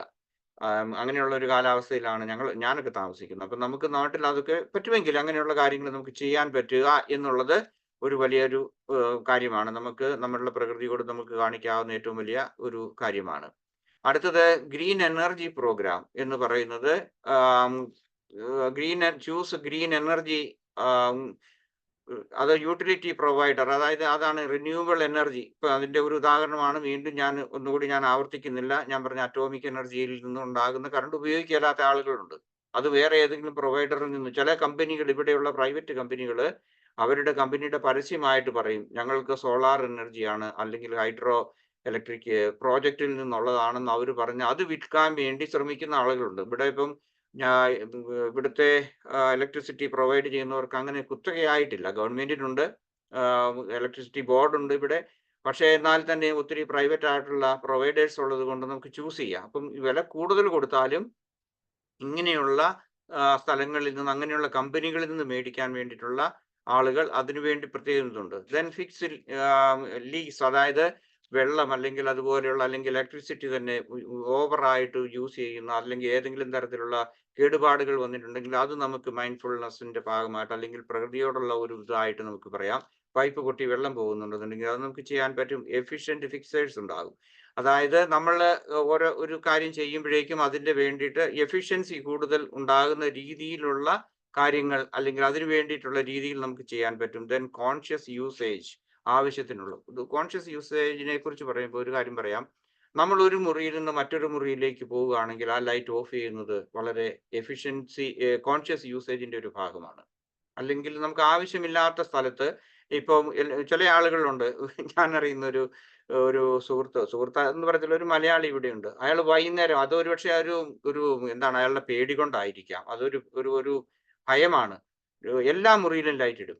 അപ്പൊ ഭാര്യയും മക്കളും ചോദിക്കും എന്തിനായിട്ട്? ഇല്ലല്ല, എല്ലാ മുറിയിലും ലൈറ്റ് കിടക്കട്ടെ എന്ന് പറയും. അപ്പൊ നമ്മളൊരു അങ്ങനെ ഒരു ശീലം, ഉദാഹരണമായിട്ട് ഞാൻ പറയാണ്, കോൺഷ്യസ് ആയിട്ടുള്ള യൂസേജ്, അത് വെള്ളമാണെങ്കിൽ അല്ലെങ്കിൽ കറണ്ട് ആണെങ്കിലും മറ്റേത് സാധനമാണെങ്കിലും കോൺഷ്യസ് ആയിട്ട് കൂടുതൽ എഫിഷ്യൻസി അല്ലെങ്കിൽ കൂടുതൽ ഏറ്റവും കുറച്ച ചെലവിൽ എങ്ങനെ നമുക്ക് കാര്യങ്ങൾ ചെയ്യാമെന്നുള്ളതിനെ കുറിച്ചുള്ള ഒരു അവബോധം നമ്മുടെ പ്രകൃതിയോട് നമ്മൾ കാണിക്കുന്ന ഒരു സ്നേഹമാണ്. ദെൻ കളക്ട് റെയിൻ വാട്ടർ, അതൊരു ഇതാണ്. Public transit and car pooling, നാട്ടിലുണ്ടോ എന്ന് എനിക്ക് അറിഞ്ഞുകൂടാ. ഇവിടെയുള്ളതാണെന്നുണ്ടെങ്കിൽ ഇവിടെ ലോകത്തെ, ഞാൻ താമസിക്കുന്ന രാജ്യത്തെ കുറിച്ചോ അല്ലെങ്കിൽ ഈ സിറ്റിയെ കുറിച്ചോ പറയല്ല, ലോകത്തെ ഏറ്റവും എഫിഷ്യന്റ് ആയിട്ടുള്ള ട്രാൻസ്പോർട്ട് സിസ്റ്റമുള്ള സിറ്റിയാണ് വിയന്ന എന്ന് പറയുന്നത്. ഒരു 10-15 വർഷമായിട്ട് ലോകത്തെ ഏറ്റവും സുഖകരമായ ജീവിതം നയിക്കാൻ പറ്റുന്ന സിറ്റി എന്നുള്ളത് കണ്ടിന്യൂസ് ആയിട്ട് ഇവർക്കാണ് വിയന്നയ്ക്കാണ് കിട്ടിക്കൊണ്ടിരിക്കുന്നത്. ഇവിടെ ഇത് എത്രയുണ്ടെങ്കിലും ഞങ്ങൾക്ക് ഒത്തിരി മെട്രോ ഉണ്ട്, എല്ലാ മെട്രോ സ്റ്റേഷനെയും ഇന്ന് കാറുകളുണ്ട്, നൈറ്റ് ബസ്സുകളുണ്ട്, ഇതെല്ലാം ഉണ്ടെങ്കിൽ പോലും ഈ ആളുകൾ ഇപ്പൊ ഇവിടെ ചെയ്യുന്നതെന്നു വെച്ചാൽ കാർ പൂളിംഗ് എന്ന് പറയുന്ന ഒരു സിസ്റ്റം ഉണ്ട്. പബ്ലിക് ട്രാൻസ്പോർട്ടേഷൻ നമുക്ക് ഉപയോഗിക്കാം. അതോടൊപ്പം തന്നെ ഏതെങ്കിലും തരത്തിൽ എവിടെയെങ്കിലും ഒക്കെ ഒരുമിച്ച് പോകുന്ന ആളുകൾ ഒരു കാറ് കൊണ്ട് 4-5 പേർക്ക് പോകാവുന്നതാണെങ്കിൽ ആ കാറിൽ പോകാൻ വേണ്ടിയിട്ട് കാർ പൂളിംഗ് എന്ന് പറയുന്ന ആ ഒരു സിസ്റ്റം ഇവിടുത്തെ ഗവൺമെന്റ് അത് പ്രോത്സാഹിപ്പിക്കുന്നുണ്ട്. ആ രീതിയിലുണ്ട്. പിന്നെ എക്കോ ഫ്രണ്ട്ലി വെഹിക്കിൾസ് ആണ്. നമുക്കത് പറഞ്ഞാൽ അധികം ആളുകൾ അംഗീകരിക്കലായിരിക്കും. നമ്മൾ സൈക്കിൾ ഉപയോഗിക്കുക അല്ലെങ്കിൽ അതുപോലെയുള്ളതൊക്കെ ഇപ്പം ഇന്നത്തെ കാലത്ത് ഇപ്പം അത് അധികം പറയത്തില്ല, പക്ഷെ നമ്മൾ പ്രകൃതിയോട് നമ്മൾ ചെയ്യുന്നതാണ്. ആക്റ്റീവ് ട്രാൻസ്പോർട്ടേഷൻ, ഇവിടെ ഉദ്ദേശിക്കുന്ന ആക്റ്റീവ് ട്രാൻസ്പോർട്ടേഷൻ ഉപയോഗിക്കുന്നത്, അതായത് നമുക്ക് അടുത്തുള്ള ഏതെങ്കിലും ഒരു സ്ഥലത്ത് പോകണമെന്നുണ്ടെങ്കിൽ, ഉദാഹരണമായിട്ട് നിങ്ങൾക്ക് ഒരു മരുന്ന് മേടിക്കാൻ പോകണം അല്ലെങ്കിൽ എന്തെങ്കിലും ഇച്ചിരി പച്ചക്കറി മേടിക്കാൻ വേണ്ടി നിങ്ങൾക്ക് ടൗണിലേക്ക് അല്ലെങ്കിൽ ചന്തയിലേക്ക് പോകണമെന്നുണ്ടെങ്കിൽ നടന്നു പോകാൻ വേണ്ടി നോക്കുക. ഒരു ആക്റ്റീവ് ട്രാൻസ്പോർട്ടേഷൻ, അതായത് ഒരു ഓട്ടോറിക്ഷ വിളിക്കാതെ അല്ലെങ്കിൽ ബസ്സിന് പോകുന്നത് ഒരു പക്ഷേ അത് അത്ര മോശമാണെന്ന് ഞാൻ പറഞ്ഞില്ല, എങ്കിലും നമുക്ക് സാധിക്കുമെങ്കിൽ 1 കിലോമീറ്ററോ 1.5 കിലോമീറ്ററോ ഒക്കെ ഉണ്ടെങ്കിൽ മരുന്ന് മേടിക്കുക അല്ലെങ്കിൽ ഏതെങ്കിലും സാധനം മേടിക്കുന്നതിന് വേണ്ടി പെട്ടെന്ന് പോകുന്നെങ്കിൽ അത് നടന്നു തന്നെ പോകാൻ വേണ്ടി നമ്മൾ നോക്കുക. ദെൻ റെഡ്യൂസ് മീറ്റ് കൺസപ്ഷൻ, അത് ലോകത്തുള്ള ഏറ്റവും വലിയ എന്താണ്, കൂടുതൽ നമ്മളുടെ ഭക്ഷണ സാധനങ്ങൾക്ക് ദാരിദ്ര്യം വരുന്നത് അല്ലെങ്കിൽ ജലത്തിന്റെ പ്രശ്നം, ദൗർലഭ്യം, ഇതെല്ലാം വരുന്നത് ഈ മീറ്റ് പ്രൊഡ്യൂസ് ചെയ്യാൻ വേണ്ടിയാണെന്നുള്ളതാണ്. അത് നിങ്ങൾക്ക് അറിയാമായിരിക്കും. അപ്പം കൂടുതലും പച്ചക്കറികൾ എന്തെങ്കിലും കഴിക്കാൻ വേണ്ടിയിട്ട് നമ്മൾ ശ്രമിക്കുന്നതും നല്ലതാണ്. ഗ്രോ യുവർ ഓൺ, ഏതെങ്കിലും തരത്തിലുള്ള, ഇപ്പം ചില ആളുകളൊക്കെ ഇങ്ങനെ വീഡിയോ ഒക്കെ ഞാൻ കണ്ടിട്ടുണ്ട്, ടെറസിന്റെ മുകളിൽ അല്ലെങ്കിൽ ഫ്ലാറ്റിൽ ജീവിക്കുന്നവർ, അങ്ങനെയൊക്കെ ഉള്ളവരൊക്കെ ഈ രീതിയിലുള്ള എന്താണ് അവരവർക്ക് ആവശ്യമുള്ള പച്ചക്കറി അല്ലാത്ത രീതി എന്താണ് കൃഷികൾ അവർ ചെയ്യുന്നു, അവരവർക്ക് ഓരോ വീട്ടിലേക്ക് ആവശ്യമുള്ളത്. പ്ലാൻ മീൽസ് എന്ന് ഉദ്ദേശിക്കുന്നത്, അതായത് നമുക്ക് എല്ലാവരും പോകുന്നു, നമുക്ക് വിശപ്പില്ലെങ്കിലും നമ്മൾ എന്താണ് ഉച്ചയ്ക്ക് ഭക്ഷണം കഴിക്കാൻ പറ്റും, ലഞ്ച് ബ്രേക്ക് ഉണ്ട്, ആവശ്യമില്ലെങ്കിൽ ഭക്ഷണം കഴിക്കാൻ, നമുക്ക് വിശപ്പില്ലെങ്കിൽ, അതാണ് ഞാൻ പറയുന്നത്. ഇതുകൊണ്ട് ഉദ്ദേശിക്കുന്നത് അത് നമ്മൾ വേസ്റ്റ് ആണ്, നമ്മളുടെ ആരോഗ്യത്തെ തന്നെ ബാധിക്കും. അതുപോലെ തന്നെ അങ്ങനെയുള്ള കാര്യത്തിലാണെങ്കിൽ നമ്മൾ ഭക്ഷണം കഴിക്കണോ വേണ്ടോ എന്നുള്ളത് വിശപ്പിനെ ആശ്രയിച്ച്, അല്ലാതെ ടൈം നോക്കിയല്ല, നമുക്ക് ആവശ്യമുള്ളത് മാത്രം കഴിക്കാൻ വേണ്ടി നോക്കുക. ഞാനൊരു കാര്യം കൂടി ഈ സമയത്ത് പറയാൻ ആഗ്രഹിക്കുന്നുണ്ട്. എനിക്കറിയാവുന്നതില് മലയാളികളെ സംബന്ധിച്ചിടത്തോളം ഒരു റെസ്റ്റോറൻറ്റിലോ ഹോട്ടലിലൊക്കെ ചെന്ന് കഴിഞ്ഞാൽ വളരെ കൂടുതൽ ഭക്ഷണം മേടിക്കും, അതേസമയം കഴിക്കാതെ പോകുന്ന ഒരു എന്തോ ഒരു സംസ്കാരം നമ്മുടെ നാട്ടിലുണ്ട്. ഞാനിവിടെ വന്ന് കണ്ടത് കൊണ്ടുള്ള ഒരു അനുഭവമാണ് ഞാൻ പങ്കുവെക്കുന്നത്. ഞാൻ നിങ്ങളെ കുറ്റം പറയുക, മലയാളികളെ കുറ്റം പറയുകയല്ല. ഇവിടെ അങ്ങനെയല്ല. ഇവിടെ ഒരു റെസ്റ്റോറൻറ്റിൽ ചെന്ന് കഴിഞ്ഞു കഴിഞ്ഞാൽ അവരവർക്ക് ആവശ്യമുള്ളത് മേടിക്കുകയുള്ളൂ. ഒരു പരിധി വരെ അവർക്ക് കുറഞ്ഞ രീതിയിൽ കുറച്ച് ഒരു പോർഷനേ അവർ ഭക്ഷണം മേടിക്കുകയുള്ളൂ. ഇനി അവർക്കത് കഴിക്കാൻ പറ്റിയില്ലെങ്കിൽ ഇവിടെ ഒരു സംസ്കാരമുണ്ട്. ആ ഭക്ഷണം നമുക്ക് വീട്ടിലേക്ക് പൊതിഞ്ഞ് കെട്ടി തന്നു വിടും അവർ. ഓക്കെ, അതിന് പൈസയൊന്നും പ്രത്യേകിച്ച് കൊടുക്കാതെ തന്നെ അവർ തന്നു വിടും. അപ്പം നമ്മളത് പറയാ, ഞാൻ മേടിച്ച് കഴിച്ചില്ല, അത് കൊണ്ടുപോകണം എന്ന് പറഞ്ഞു കഴിഞ്ഞാൽ നമുക്കത് കുറച്ചിലാണ് അല്ലേ, ഒരു നാണക്കേട് പോലെ ആയിരിക്കും. Okay, plan meals, energy efficient design. വീടുകളൊക്കെ ഉണ്ട്, ഇവിടെയൊക്കെ അങ്ങനെ ചെയ്യുന്നുണ്ട്. ഇപ്പൊ ഞാൻ ഇതിന്റെ ഉദാഹരണമാണ്, നാട്ടിലുണ്ടായിരിക്കും തീർച്ചയായിട്ടും. അതായത് കുറച്ച് എനർജി ഇവിടെ എന്ന് പറയുമ്പോഴത്തേക്കും ഹീറ്റിംഗ് സിസ്റ്റം ഉള്ളത് കൊണ്ടാണ് ഞാൻ പറഞ്ഞത്. അതായത് ഏറ്റവും ചുരുങ്ങിയ ലെവലില് ആ ഹീറ്റിംഗ് സിസ്റ്റം, അതുപോലെയുള്ള ചൂടുവെള്ളം ഞങ്ങൾക്ക് ആവശ്യമുണ്ട് ഇവിടെ 12 മാസവും. അതുപോലെ തന്നെ ഒരു 5-6 മാസമെങ്കിലും ഹീറ്റിംഗ് സിസ്റ്റത്തിന്റെ ഒക്കെ ആവശ്യമുണ്ട്. അപ്പൊ എനർജി എഫിഷ്യന്റ് ആയിട്ടുള്ള ഇതുണ്ട്. ഇപ്പം യുദ്ധം വന്നതോടുകൂടി പ്രത്യേകിച്ച് ഇവിടെ യൂറോപ്പിലുള്ള രാജ്യങ്ങളിൽ, ജർമ്മനി, ഓസ്ട്രിയ ഇങ്ങനെയുള്ള രാജ്യങ്ങളെല്ലാം തന്നെ ഏകദേശം 80 മുതൽ 90% വരെ ഗ്യാസ് ഇവരുടെ ഈ രാജ്യത്തിന് ഉണ്ടായിരുന്നത് മുഴുവനും റഷ്യയിൽ നിന്നായിരുന്നു. ഇപ്പൊ അതിന് കുറെയൊക്കെ സാങ്ഷൻസ് ഒക്കെ വന്നതുകൊണ്ട് ഇവിടെ ഇപ്പൊ അവര് വേറെ തരത്തിലുള്ള ഹീറ്റിംഗ് സിസ്റ്റത്തെ കുറിച്ച് ആലോചിക്കല്ല, ഒത്തിരി വീടുകളിലുണ്ട്. അതിന് വേണ്ടിയിട്ട് ഗവൺമെന്റ് സബ്സിഡി കൊടുക്കുന്നുണ്ട്. ദെൻ നാച്ചുറൽ പെസ്റ്റ് കൺട്രോൾ, കൂടുതലായിട്ട് കെമിക്കൽസ് ഉപയോഗിച്ച് പെസ്റ്റ് കൺട്രോൾ ഒഴിവാക്കുന്നത് നമ്മളുടെ പ്രകൃതിക്ക് നല്ലതാണ്. സ്റ്റേ ഇൻഫോംഡ് വിത്ത് എൻവയർമെന്റ്. നമ്മളുടെ ഇതുപോലെയുള്ള കാര്യങ്ങളിലേക്ക് കുറിച്ച് ഞാൻ പറഞ്ഞ ഏതെങ്കിലും ഇപ്പൊ നമ്മൾ പലതരത്തിലുള്ള വാട്സാപ്പ് ഗ്രൂപ്പിലുണ്ട്, ഇങ്ങനെയുള്ള കാര്യങ്ങളുള്ള വാട്സാപ്പ് ഗ്രൂപ്പുകൾ, അതിൽ നമ്മളൊക്കെ ചേരുക, അല്ലെങ്കിൽ ഇതുപോലുള്ള ഇൻഫർമേഷൻ കിട്ടുക. നെഗറ്റീവ് ആയിട്ടുള്ള രാഷ്ട്രീയമോ മറ്റേതെങ്കിലും നെഗറ്റിവിറ്റി മാത്രം സ്പ്രെഡ് ചെയ്യുന്ന ഗ്രൂപ്പുകളിൽ നിന്നൊക്കെ മാറിയിട്ട് ഇൻഫോംഡ് വിത്ത് എൻവയർമെന്റൽ ആയിട്ടുള്ള നമ്മളുടെ പാരിസ്ഥിതികമായിട്ടുള്ള കാര്യങ്ങളെ കുറിച്ച് പഠിക്കുന്നതിന്, അല്ലെങ്കിൽ അതിന് വേണ്ടിയിട്ടുള്ള പുതിയ പുതിയ അറിവുകൾ വേണ്ടിയിട്ട് നമ്മൾ ശ്രമിക്കുക. ജോയിൻ ഗ്രൂപ്പ്സ്, അങ്ങനെയുള്ള ഗ്രൂപ്പുകളിൽ നമുക്ക് ചേരാൻ സാധിക്കും. അതുപോലെ തന്നെ നമ്മൾ മറ്റുള്ളവരോട് പറയുക. നമ്മുടെ ജീവിതത്തിൽ ഇത് പ്രായോഗികമാക്കിയിട്ട് വേണം പറയാൻ എന്നുള്ളത് തീർച്ചയായിട്ടും ആണ്. അല്ലാതെ പറഞ്ഞിട്ട് കാര്യമില്ല. കാരണം ക്ലാസ്സുകൾ എടുക്കുക, ഇപ്പൊ ഞാൻ തന്നെ ക്ലാസ് എടുക്കുന്നു, അല്ലെങ്കിൽ അതിനുശേഷം ഞാൻ ഇതൊന്നും ശ്രദ്ധിക്കുന്നില്ലെന്നുണ്ടെങ്കിൽ അതുകൊണ്ട് അർത്ഥമില്ലാതായി പോകും. അപ്പൊ അതുകൊണ്ട് അഡ്വക്കേറ്റ് എൻവയോൺമെന്റൽ പോളിസീസ്, അതായത് കൂടുതൽ ഇങ്ങനെയുള്ള കാര്യങ്ങളൊക്കെ പറയുക. അടുത്തതായിട്ട് നമുക്ക് ചെയ്യാൻ പറ്റുന്ന engage in activities that promote mindfulness. അതായത് മൈൻഡ്ഫുൾനെസ് ആയിട്ടുള്ള യൂസേജിനെ കുറിച്ച്, അതുപോലെ തന്നെ മൈൻഡ്ഫുൾനെസ്സിനെ കുറിച്ച് തന്നെ മറ്റുള്ള ആളുകളോട് ഞാൻ പറയുന്നില്ല, നമുക്ക് പറഞ്ഞു കൊടുക്കാൻ നമുക്ക് സാധിക്കും. റെഗുലർലി റിഫ്ലക്ട് ഓൺ നമ്മളുടെ ആ വീടുകളിലെ ചുറ്റുപാടുകളിൽ നമ്മൾ ഉപയോഗിക്കുന്നത് എന്താണ്, നമ്മൾ വളം ഉപയോഗിക്കുന്നുണ്ട്. എനിക്കറിയാം, വളം ഉപയോഗിച്ചാൽ അല്ലെങ്കിൽ എന്തെങ്കിലും പെസ്റ്റിസൈഡ് ഉപയോഗിച്ചു കഴിഞ്ഞാൽ നിങ്ങൾക്ക് കൃഷിയിൽ നിന്ന് ഒന്നും കിട്ടുന്നില്ല എന്ന് പറയുന്നുണ്ട്. അത് തീർച്ചയായിട്ടും ശരിയാണ്. ഇപ്പം ഞാൻ ഇടുക്കിക്കാരനാണെന്ന് നിങ്ങൾക്കറിയാം. ഇടുക്കിയിൽ ഞാൻ ചെല്ലുമ്പോഴേക്കും അവിടെ ഏലത്തിനടിക്കുന്ന മരുന്നിന് ഒരു രക്ഷയില്ല, ഭയങ്കരമായിട്ടുള്ള വിഷമുള്ള മരുന്നുകളാണ് അടിക്കുന്നത്. പക്ഷെ അവർ പറഞ്ഞ് ഞങ്ങൾക്ക് ലാഭമില്ല എന്ന് പറഞ്ഞിട്ടാണ്.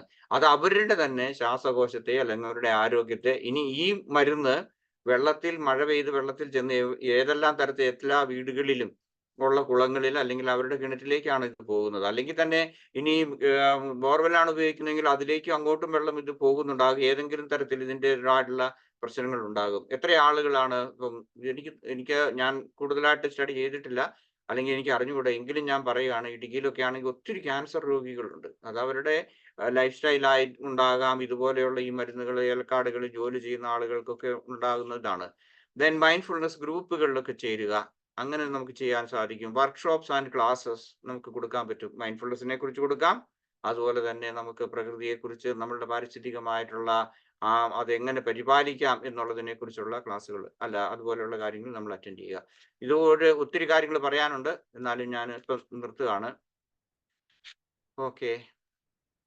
Okay, thank you sir. തീർച്ചയായിട്ടും ജൂൺ 5 പ്രകൃതിയുടെ വരദാനമായി ലഭിച്ച എല്ലാ വിഭവങ്ങളെയും സംരക്ഷിക്കുക എന്നുള്ളത് വളരെ കർത്തവ്യപൂർവമായ ഒരു ഉത്തരവാദിത്വമാണ്. അതിന് മൈൻഡ്ഫുൾനെസ് എത്രമാത്രം നമ്മളോട് കൂടി ചേർന്ന് നിൽക്കണം, അല്ലെങ്കിൽ ആ ഒരു പ്രൊസീജിയറിലൂടെ എങ്ങനെ നമുക്ക് അതിനെ നമ്മുടെ ഡെയിലി ലൈഫിൽ കൂടുതൽ പ്രയോജനകരമായി നിലനിർത്താം എന്ന് തന്നെ സാർ വളരെ കൃത്യമായി പറഞ്ഞു. സാർ ഇന്ന് മെഡിറ്റേഷൻ ഉണ്ടോ? മെഡിറ്റേഷൻ വേണമെങ്കിൽ നടത്താം, ഞാൻ റെഡിയാണ്. ഏതെങ്കിലും സംശയമുണ്ട് ചോദിച്ചില്ലെങ്കിൽ നമുക്ക് മെഡിറ്റേഷന് ശേഷം ജോഷ് സാർ പറയും. സാറേ, ആ ഒരു കാർ പൂളിംഗ് എന്ന് പറഞ്ഞൊരു വാക്ക് ഇതിന്റെ ഇടയ്ക്ക് പറഞ്ഞല്ലോ, അതെന്താണെന്ന് ഒന്നുകൂടെ വിശദീകരിക്കാം. കാർ പൂളിംഗ് എന്ന് പറഞ്ഞാൽ ഇപ്പം ഏകദേശം ഒരു എന്താണ് ഒരു 1/2 കിലോമീറ്റർ, ഇപ്പൊ കിലോമീറ്റർ എന്ന് ഞാൻ ദൂരത്തെ കുറിച്ച് ഞാൻ പറയുന്നില്ല. അപ്പൊ ഒരേ ഓഫീസിലാണ് ജോലി ചെയ്യുന്നത്, അല്ലെങ്കിൽ മറ്റ് അതുപോലെയുള്ള ഇതുണ്ടെന്നുണ്ടെങ്കിൽ, അല്ലെങ്കിൽ മറ്റ് വിദൂര, അതായത് ഇപ്പം വിയന്നയിലെ തന്നെ ഉദാഹരണം എടുക്കുക. അതായത് അവർ വന്നിട്ട് അവർക്ക് ഒരേ ഓഫീസിലേക്ക് പോകണം, അല്ലെങ്കിൽ എങ്ങനെയാണെന്നുണ്ടെങ്കിൽ അവർ ചിലപ്പം വിയന്നയുടെ സബർബുകളിൽ നിന്ന് വരുന്നവരായിരിക്കും. അപ്പൊ അവിടുന്ന് അവിടെ ട്രെയിനിനോ അല്ലെങ്കിൽ മറ്റേതെങ്കിലും എന്താണ് പബ്ലിക് ട്രാൻസ്പോർട്ടേഷൻ വഴി അവർ വരും. അപ്പൊ എന്നിട്ട് ആ സ്ഥലത്ത് ഒരു സ്ഥലത്ത് കാർ പാർക്ക് ചെയ്യും. അതിന് ഗവൺമെന്റ് ഇവിടെ പ്രത്യേകമായിട്ടുള്ള സ്ഥലങ്ങൾ, പാർക്കിംഗ് ഏരിയാസ് കൊടുക്കുന്നുണ്ട്. ആ സ്ഥലത്തേക്ക് അവർ വരും, ഇന്ന സമയത്ത് വരും.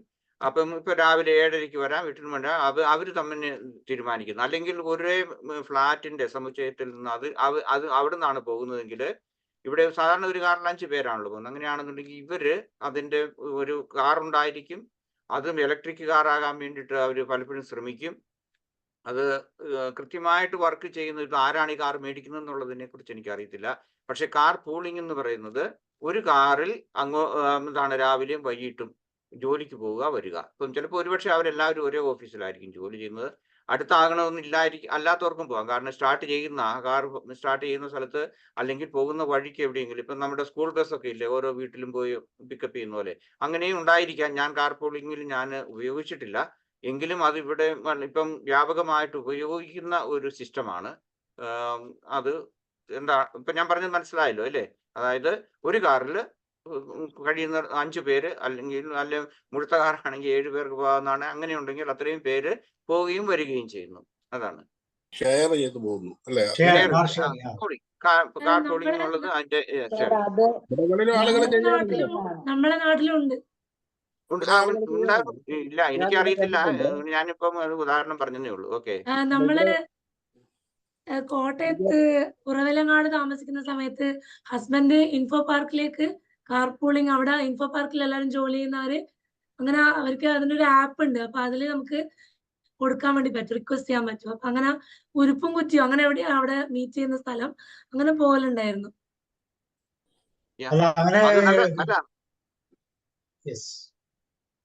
ഞാൻ മസ്കറ്റിൽ ഉണ്ടായിരുന്നപ്പോ ഞങ്ങൾക്ക് അതേപോലത്തെ പരിപാടി ഉണ്ടായിരുന്നു. ഒരേ സ്കൂളിൽ പഠിക്കുന്ന കുട്ടികള് രാവിലെ ഒരു പാരന്റ് ഈ കുട്ടികളെ എല്ലാം സ്കൂളിൽ കൊണ്ടുവിടും.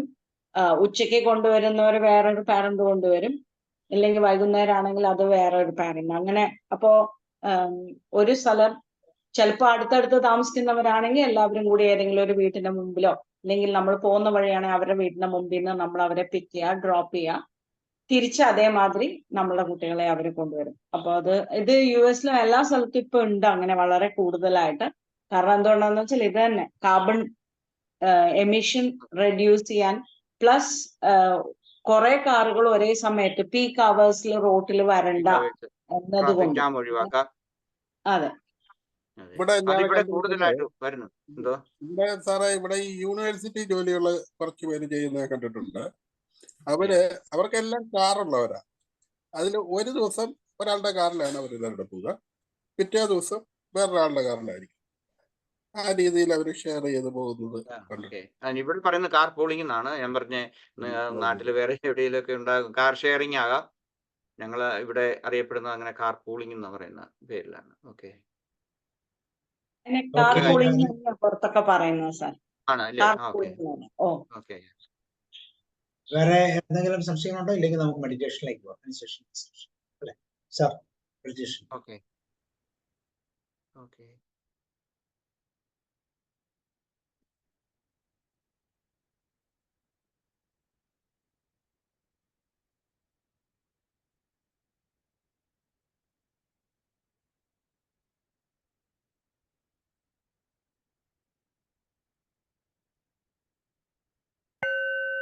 നോക്കാമോ സാറേ? Okay sir. ഓക്കെ, സോ നമ്മൾ തുടങ്ങുകയാണ്.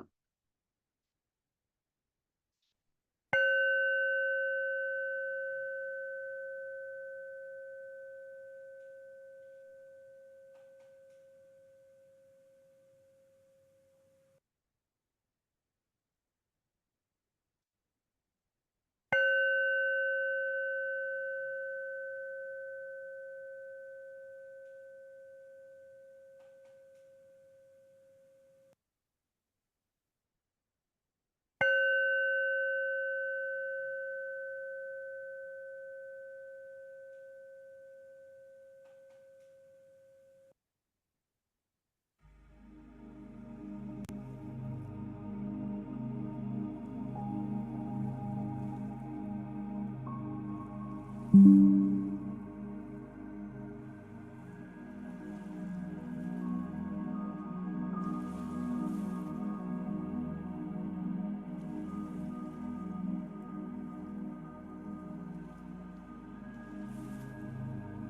to this guided meditation focused on cultivating a mindful connection with the environment. Find a comfortable position. You may sit on a chair or on the floor. And choose a place where you can relax without distractions. Please remove your glasses now if you are wearing one.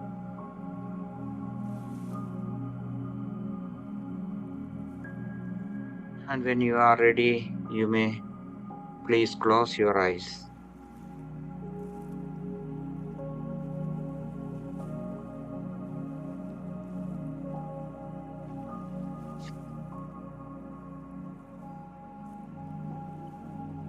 We start our meditation by taking 3 deep breaths. Inhale slowly and exhale also slowly. So please take it 3 deep breaths now.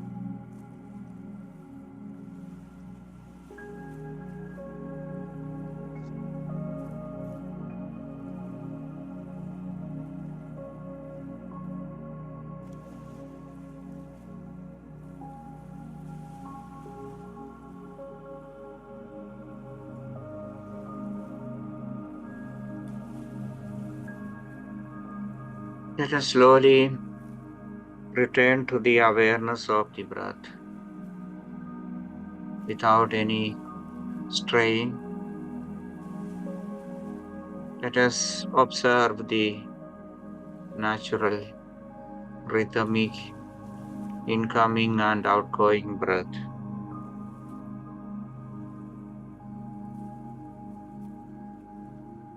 You can also observe the feelings of your lungs, how it expands.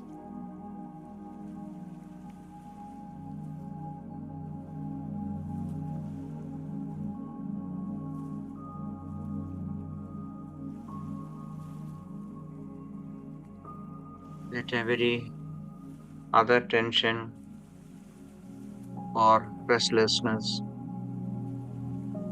disappear by the observation of the incoming and outgoing breath.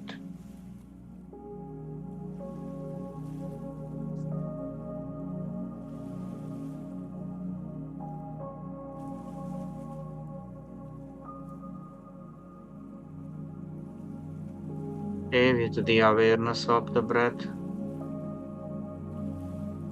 for another few minutes.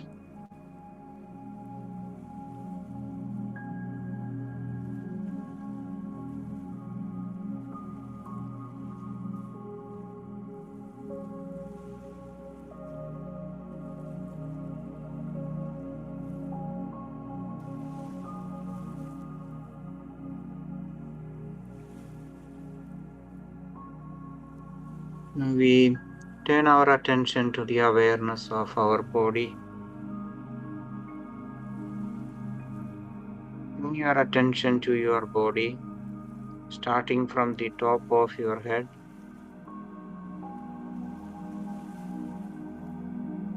Slowly scan down through your face, neck, shoulders,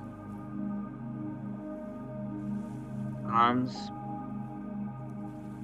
hands. Then go down the back of your body, front, then the right leg, the whole leg, and finally the left leg.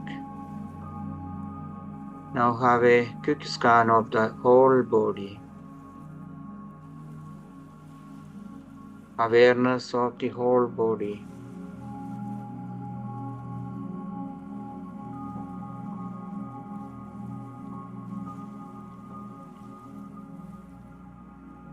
Release any tightness or discomfort. Feel the weight of your body supported by the ground or chair beneath you.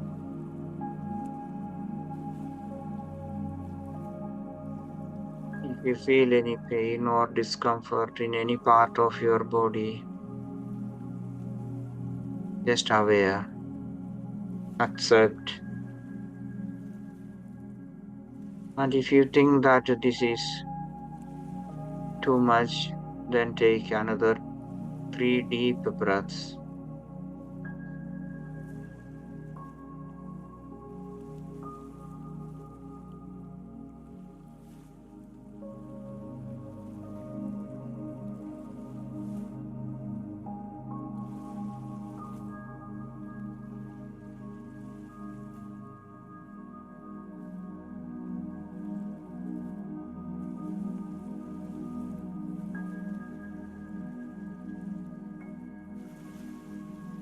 Visualize a natural setting. Imagine yourself in a beautiful natural setting. It could be a forest, a peaceful forest, a serene beach, a tranquil meadow, or any place in nature where you feel at peace.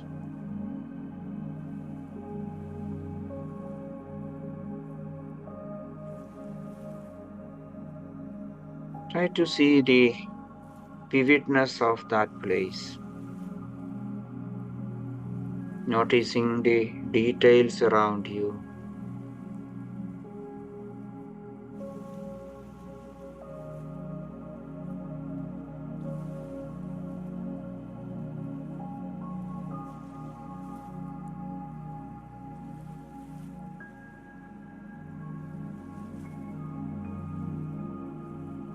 Stay there. Now we turn our attention to our senses. Engage all your senses to deepen this visualization.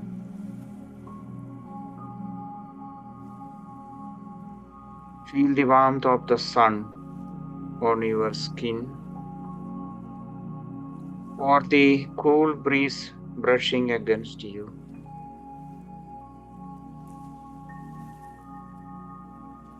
Listen to the sounds of the nature. Birds singing, leaves rustling, water flowing, or maybe the sounds from the rain that maybe some of you are experiencing right now.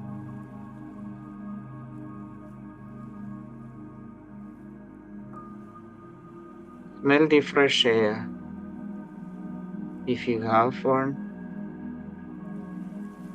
Then the scent of the flowers, or the earthy aroma of the forest or your garden.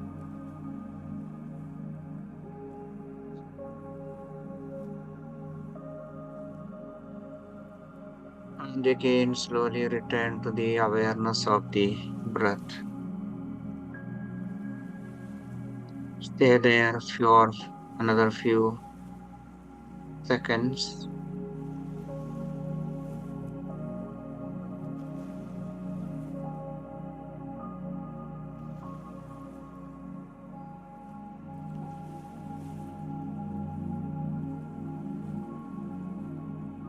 We are going to breathe with the environment.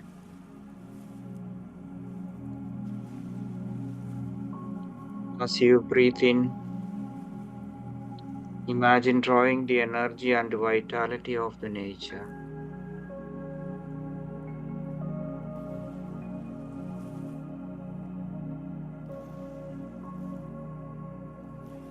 Feel it filling your lungs and spreading throughout your body. bringing a sense of calm and renewal. Relax your body and mind now with the refreshing,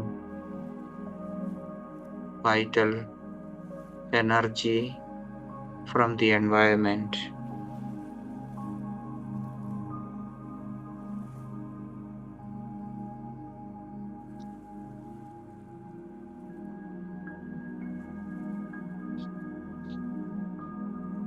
As you exhale, imagine releasing any stress or negativity, allowing it to be absorbed and transformed by the earth.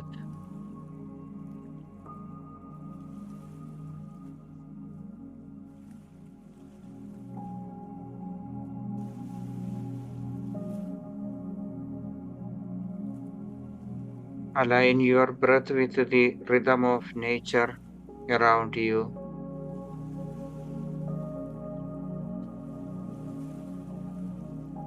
Inhale with the rise of the wave of the rustle of the leaves. And exhale as the wave resides or the wind settles. Please feel the connection deepening with each breath.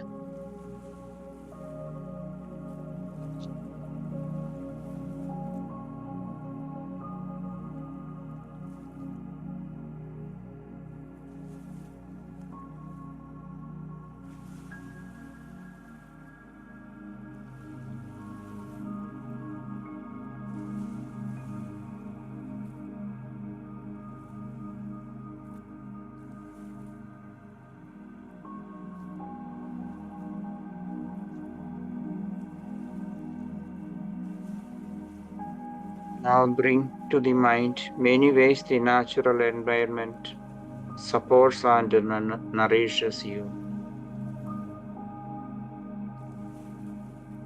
Consider the air you breathe, the water you drink, the food you eat, and the beauty you enjoy.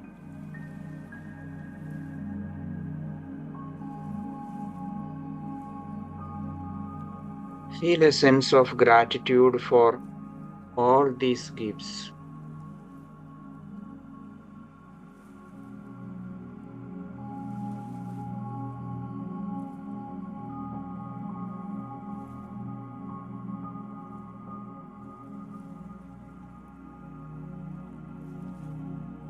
Silently express your gratitude to the earth. You may say to yourself, "Thank you for the air that fills my lungs, for the water that sustains me, for the food that nourishes me, and for the beauty that uplifts my spirit."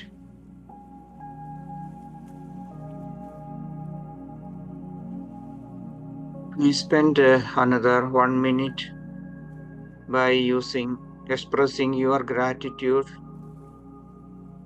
to the environment by using your own words.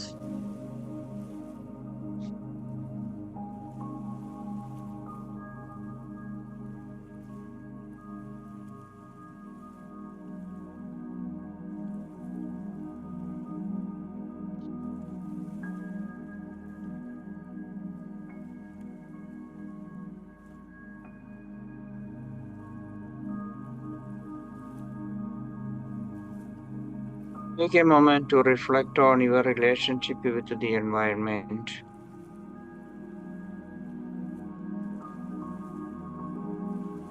You may consider the ways you interact with the impact of natural world.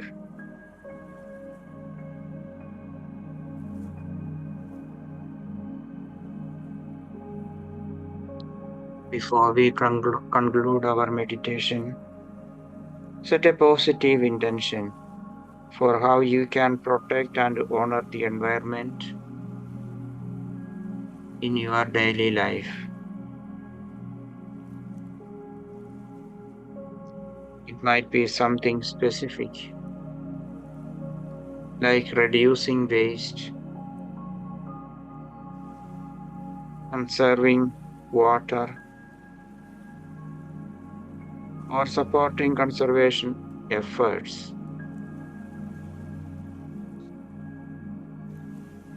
Please hold this intention with a sense of commitment, purpose.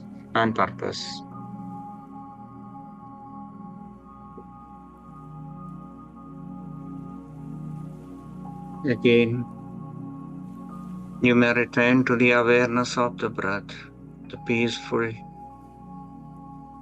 vital energy that we get it from the nature. Pure awareness of the incoming and outgoing breath.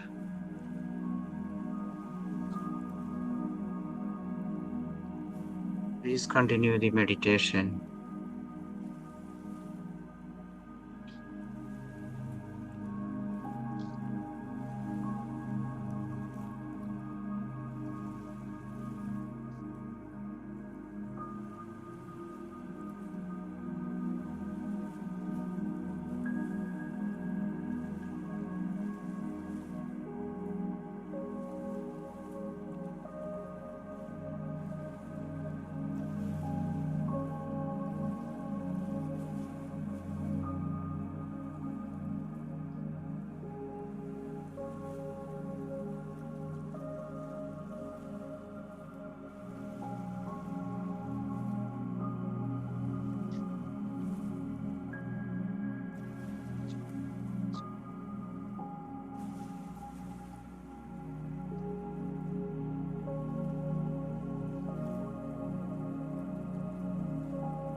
Again, come to the awareness of the breath again.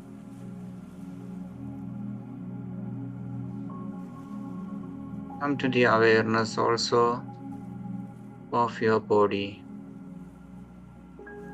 the whole body.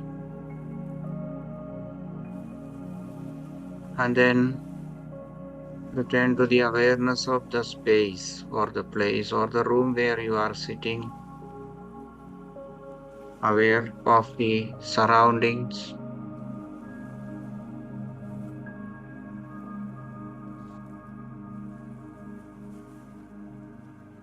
And when you are ready, please open your eyes now. The meditation is over now.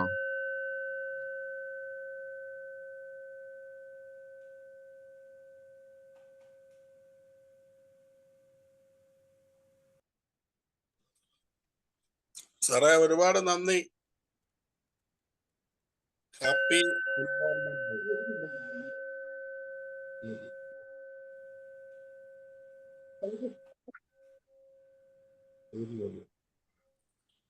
Okay, Joshi sir.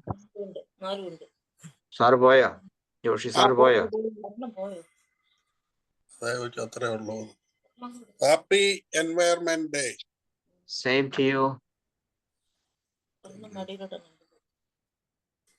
Okay. മരം വെച്ചോ?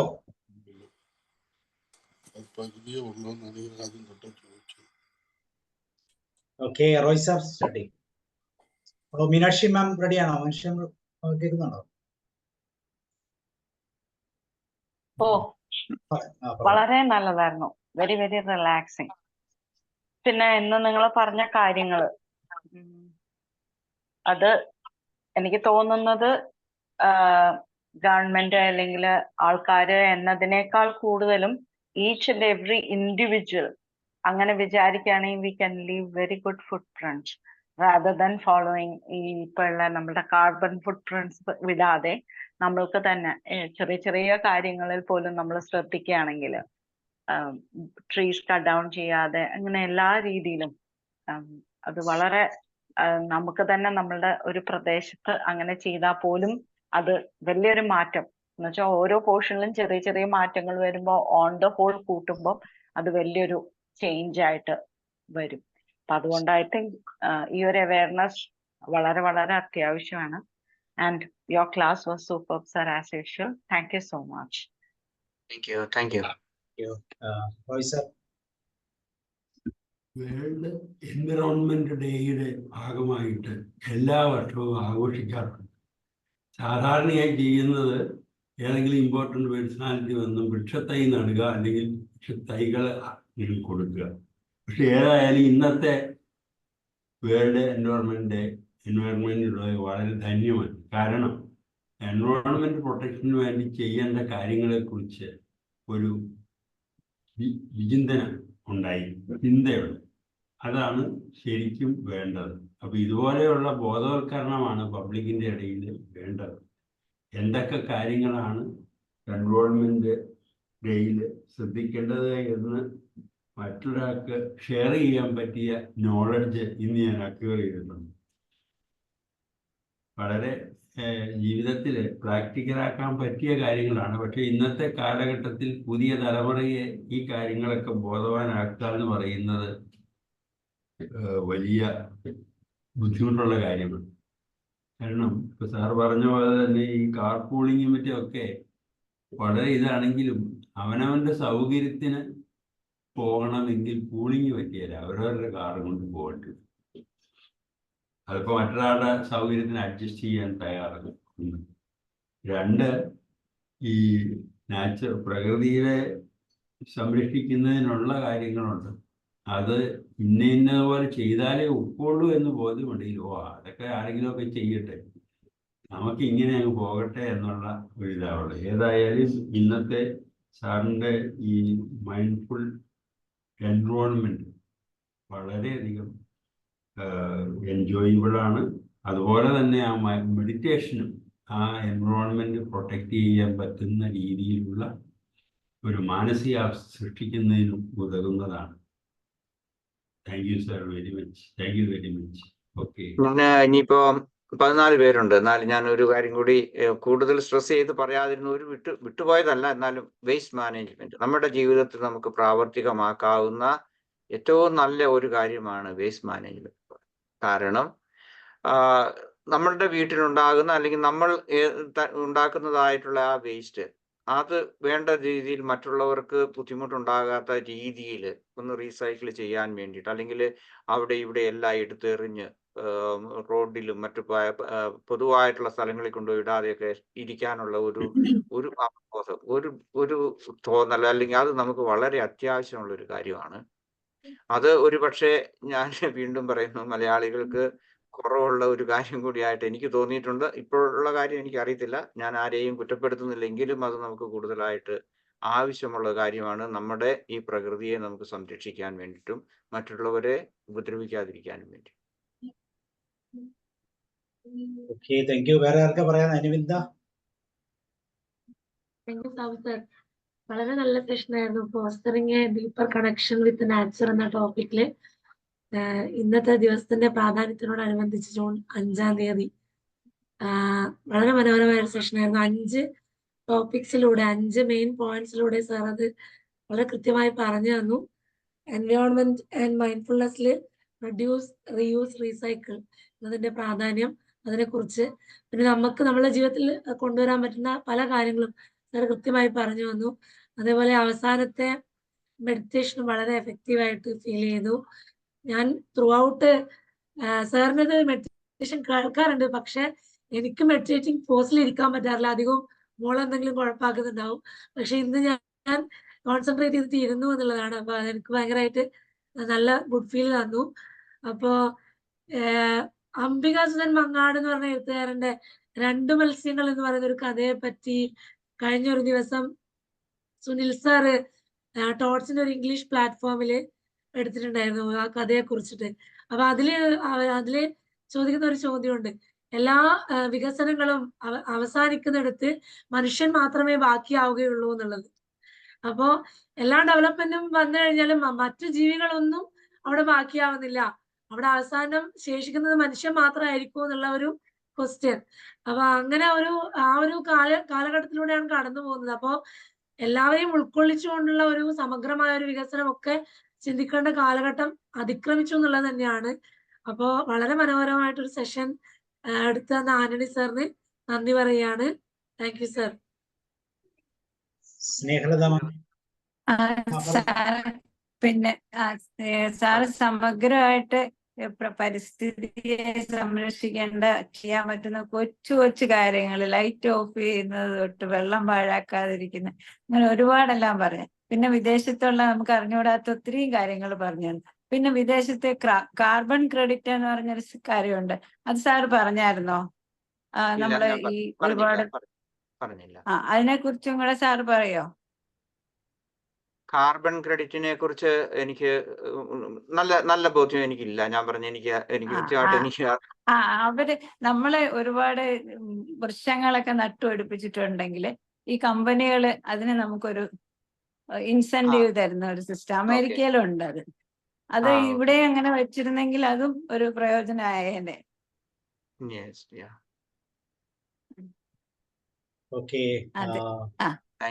അമേരിക്കയിൽ നിന്നാണോ സംസാരിക്കുന്നത്? അല്ല, ഞാൻ മോളുടെ അടുത്ത് പോകാറുണ്ട്. അപ്പൊ അവിടെ അവിടെ അതിവിടെ കേട്ടിട്ടില്ല കേട്ടോ. അങ്ങനെ ഞാൻ ജീവിക്കുന്ന ഈ രാജ്യത്ത് ഞാൻ കേട്ടിട്ടില്ല. അതുകൊണ്ടാ ഞാനത് കൂടുതൽ എനിക്ക് അറിഞ്ഞുകൂടാന്ന് ഞാൻ പറഞ്ഞത്. അല്ല, ഇവര് വളരെ കോൺഷ്യസ് ആയിട്ടുള്ള ഒരു മനുഷ്യരാണ്. എനിക്ക് അറിഞ്ഞുകൂടാ, ഇവിടെ ഇല്ല അത്. ഞാൻ കേട്ടിട്ടില്ല. നമ്മുടെ രാജ്യത്തൊന്നും അങ്ങനെ പറയത്തില്ല. നമ്മളൊക്കെ ഭയങ്കര സമ്പന്നരായ ആൾക്കാർ. നമുക്കിവിടെ തീരെ സംഗതിയാണ് സാർ അവസാനം പറഞ്ഞത്, ഈ വേസ്റ്റ് മാനേജ്മെന്റ് എന്ന് പറയുന്നത്. അതിനെക്കുറിച്ച് ഒട്ടും തന്നെ ഒരു ധാരണ വീടിന്റെ ഉള്ളിൽ മുതൽ നാട്ടിലും, പിന്നെ ചില ആളുകളെങ്കിലും തമാശ എന്ന് പറയാറുണ്ട്, നമ്മൾ ഇന്ത്യക്കാരായിരിക്കുന്നു എന്നുള്ളതിന്റെ ഏറ്റവും വലിയ സവിശേഷത എന്ന് പറയുന്നതും ഏറ്റവും വലിയ അഡ്വാൻറ്റേജ് എന്ന് പറയുന്നത് നമുക്ക് എന്തും എവിടെയും സാധിക്കാവുന്നതാണ്. അത് യൂറോപ്പിലോ സാറിന്റെ രാജ്യത്തോ ഒന്നും പറ്റത്തില്ല. ഞങ്ങൾക്ക് വളരെ സർവ്വ സ്വാതന്ത്ര്യമാണ്.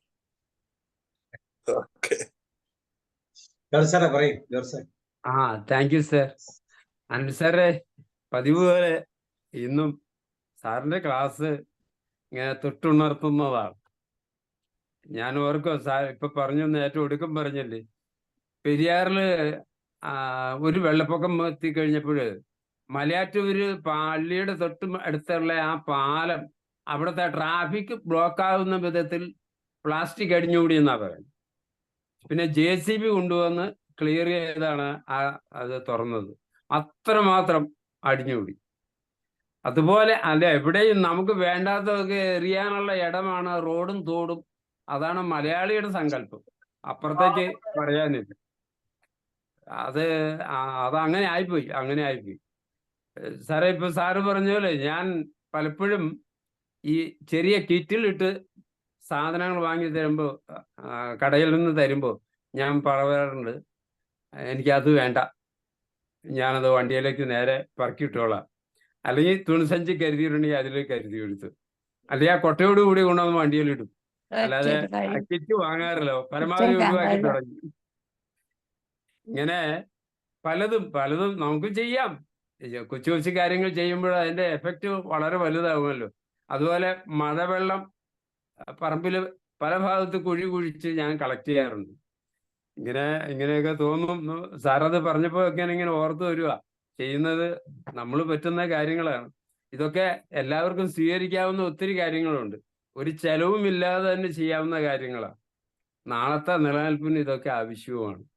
ഓർമ്മപ്പെടുത്തലുമാണ്, ഒരു നല്ല ബോധവൽക്കരണമാണ് സാറ് നടത്തുന്നത്.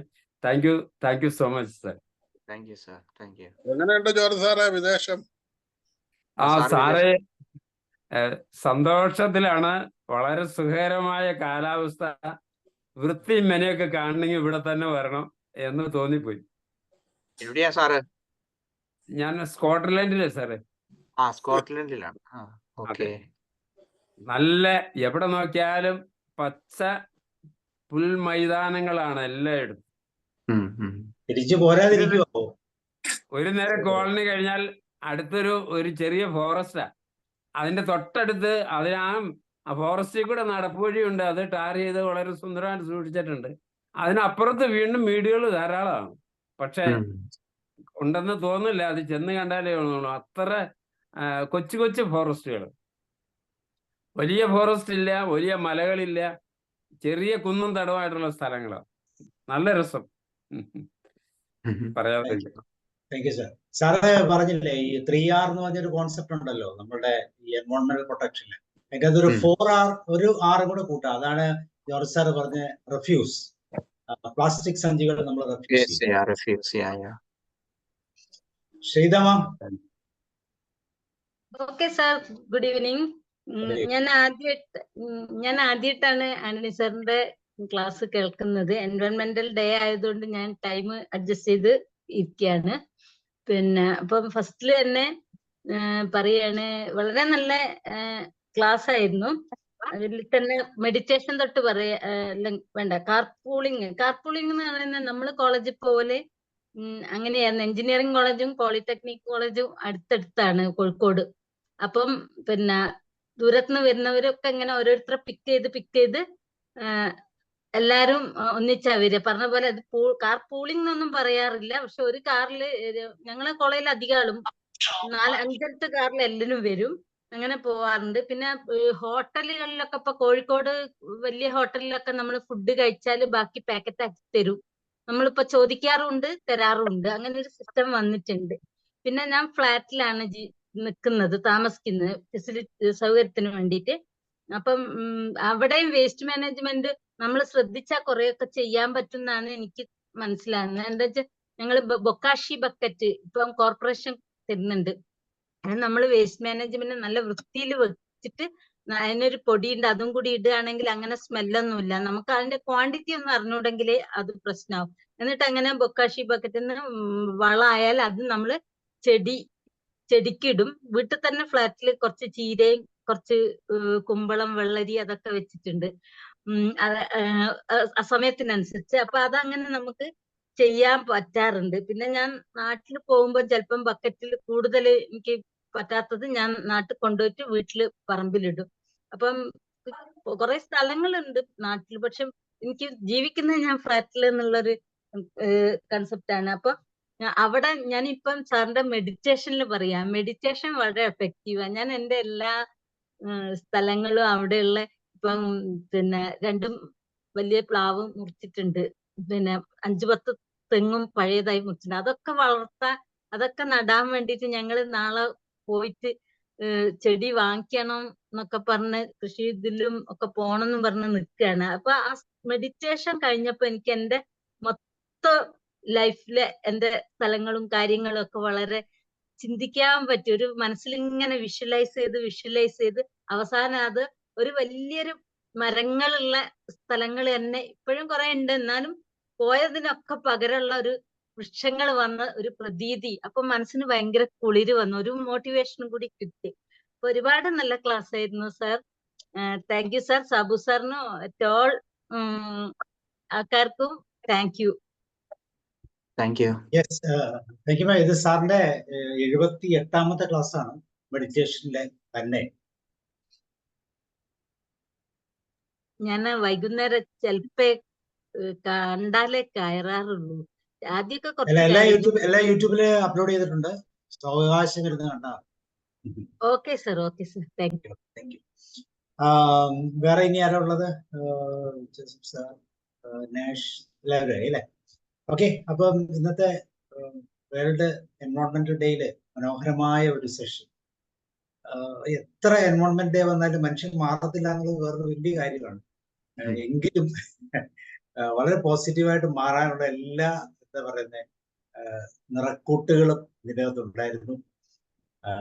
തീർച്ചയായിട്ടും നല്ലൊരു പ്രകൃതിയെ നമുക്ക് വരവേൽക്കാം. തുടർന്നുള്ള കാലങ്ങളിൽ മാറ്റങ്ങൾ ഉണ്ടാകട്ടെ. ഇല്ലെങ്കിൽ എല്ലാം മാറ്റുന്ന ഒരു പ്രകൃതി നമുക്ക് ചുറ്റുമുണ്ടെന്ന് ഈ അടുത്ത കാലത്തൊക്കെ നമ്മൾ കണ്ടു. കോവിഡായിട്ടും അല്ലെ, എത്ര വ്യത്യാസങ്ങളാ. മനുഷ്യൻ മാറിയേ പറ്റൂ എന്ന് നിർബന്ധിക്കുന്ന ഒരു കാലഘട്ടത്തിലൂടെയൊക്കെ നമ്മൾ കടന്നുപോയി. അപ്പൊ തീർച്ചയായിട്ടും മാറ്റങ്ങൾ ഉൾക്കൊള്ളുന്ന ഒരു സമൂഹമായി മാറിക്കൊണ്ടിരിക്കുന്നു. എനിക്ക് തീർച്ചയായിട്ടും അടുത്ത സീരീസ് ഇഞ്ചക്ഷൻസ് വരും എന്ന് തന്നെ വിചാരിക്കാം. സോ ശ്രീതമ എവിടെയാ, സ്ഥലം എവിടെയാണ്? ഞാൻ കോഴിക്കോട് സർ. ഞാൻ ഷീതാന്റെ അനിയത്തിയാ. ഓ ശരി, ഞാനത് ആറ് കണ്ടപ്പോ എനിക്ക് സംശയം, ഷീത മാം, ഷീത CK എന്ന് കണ്ടപ്പോ എനിക്ക് ഡൗട്ട്. കോഴിക്കോട് എന്ത് ചെയ്യുന്നു? ഞാൻ പോളിടെക്നിക്കില് സീനിയർ ലെക്ചർ ആയിട്ട് കഴിഞ്ഞ ഇതില് റിട്ടയർഡ് ആയി. ഓ ശരി. ഷീത മാമിനെ ഒത്തിരി നാളായി കണ്ടിട്ട്, ഇടയ്ക്ക് ക്ലാസ് ഒക്കെ എടുക്കുന്നത്. ആ സാബു സാറിന് എപ്പോഴും പറയും. സാബു സാറ് ഞാൻ വിളിക്കാത്തതാണ് പ്രശ്നം, അല്ല വേറെ കാര്യമൊന്നുമില്ല. ഓക്കെ, അപ്പൊ thank you ma'am once again. Antony sir ഒരിക്കൽ കൂടി എല്ലാവിധ ആശംസകളും. Thank you. സാറേ തിരിച്ചു വരണം കേട്ടോ, അവിടെ നിന്ന് കളയരുത്. Okay, bye, see you. Okay then, yeah. Have a nice evening to everybody. Good night, yeah.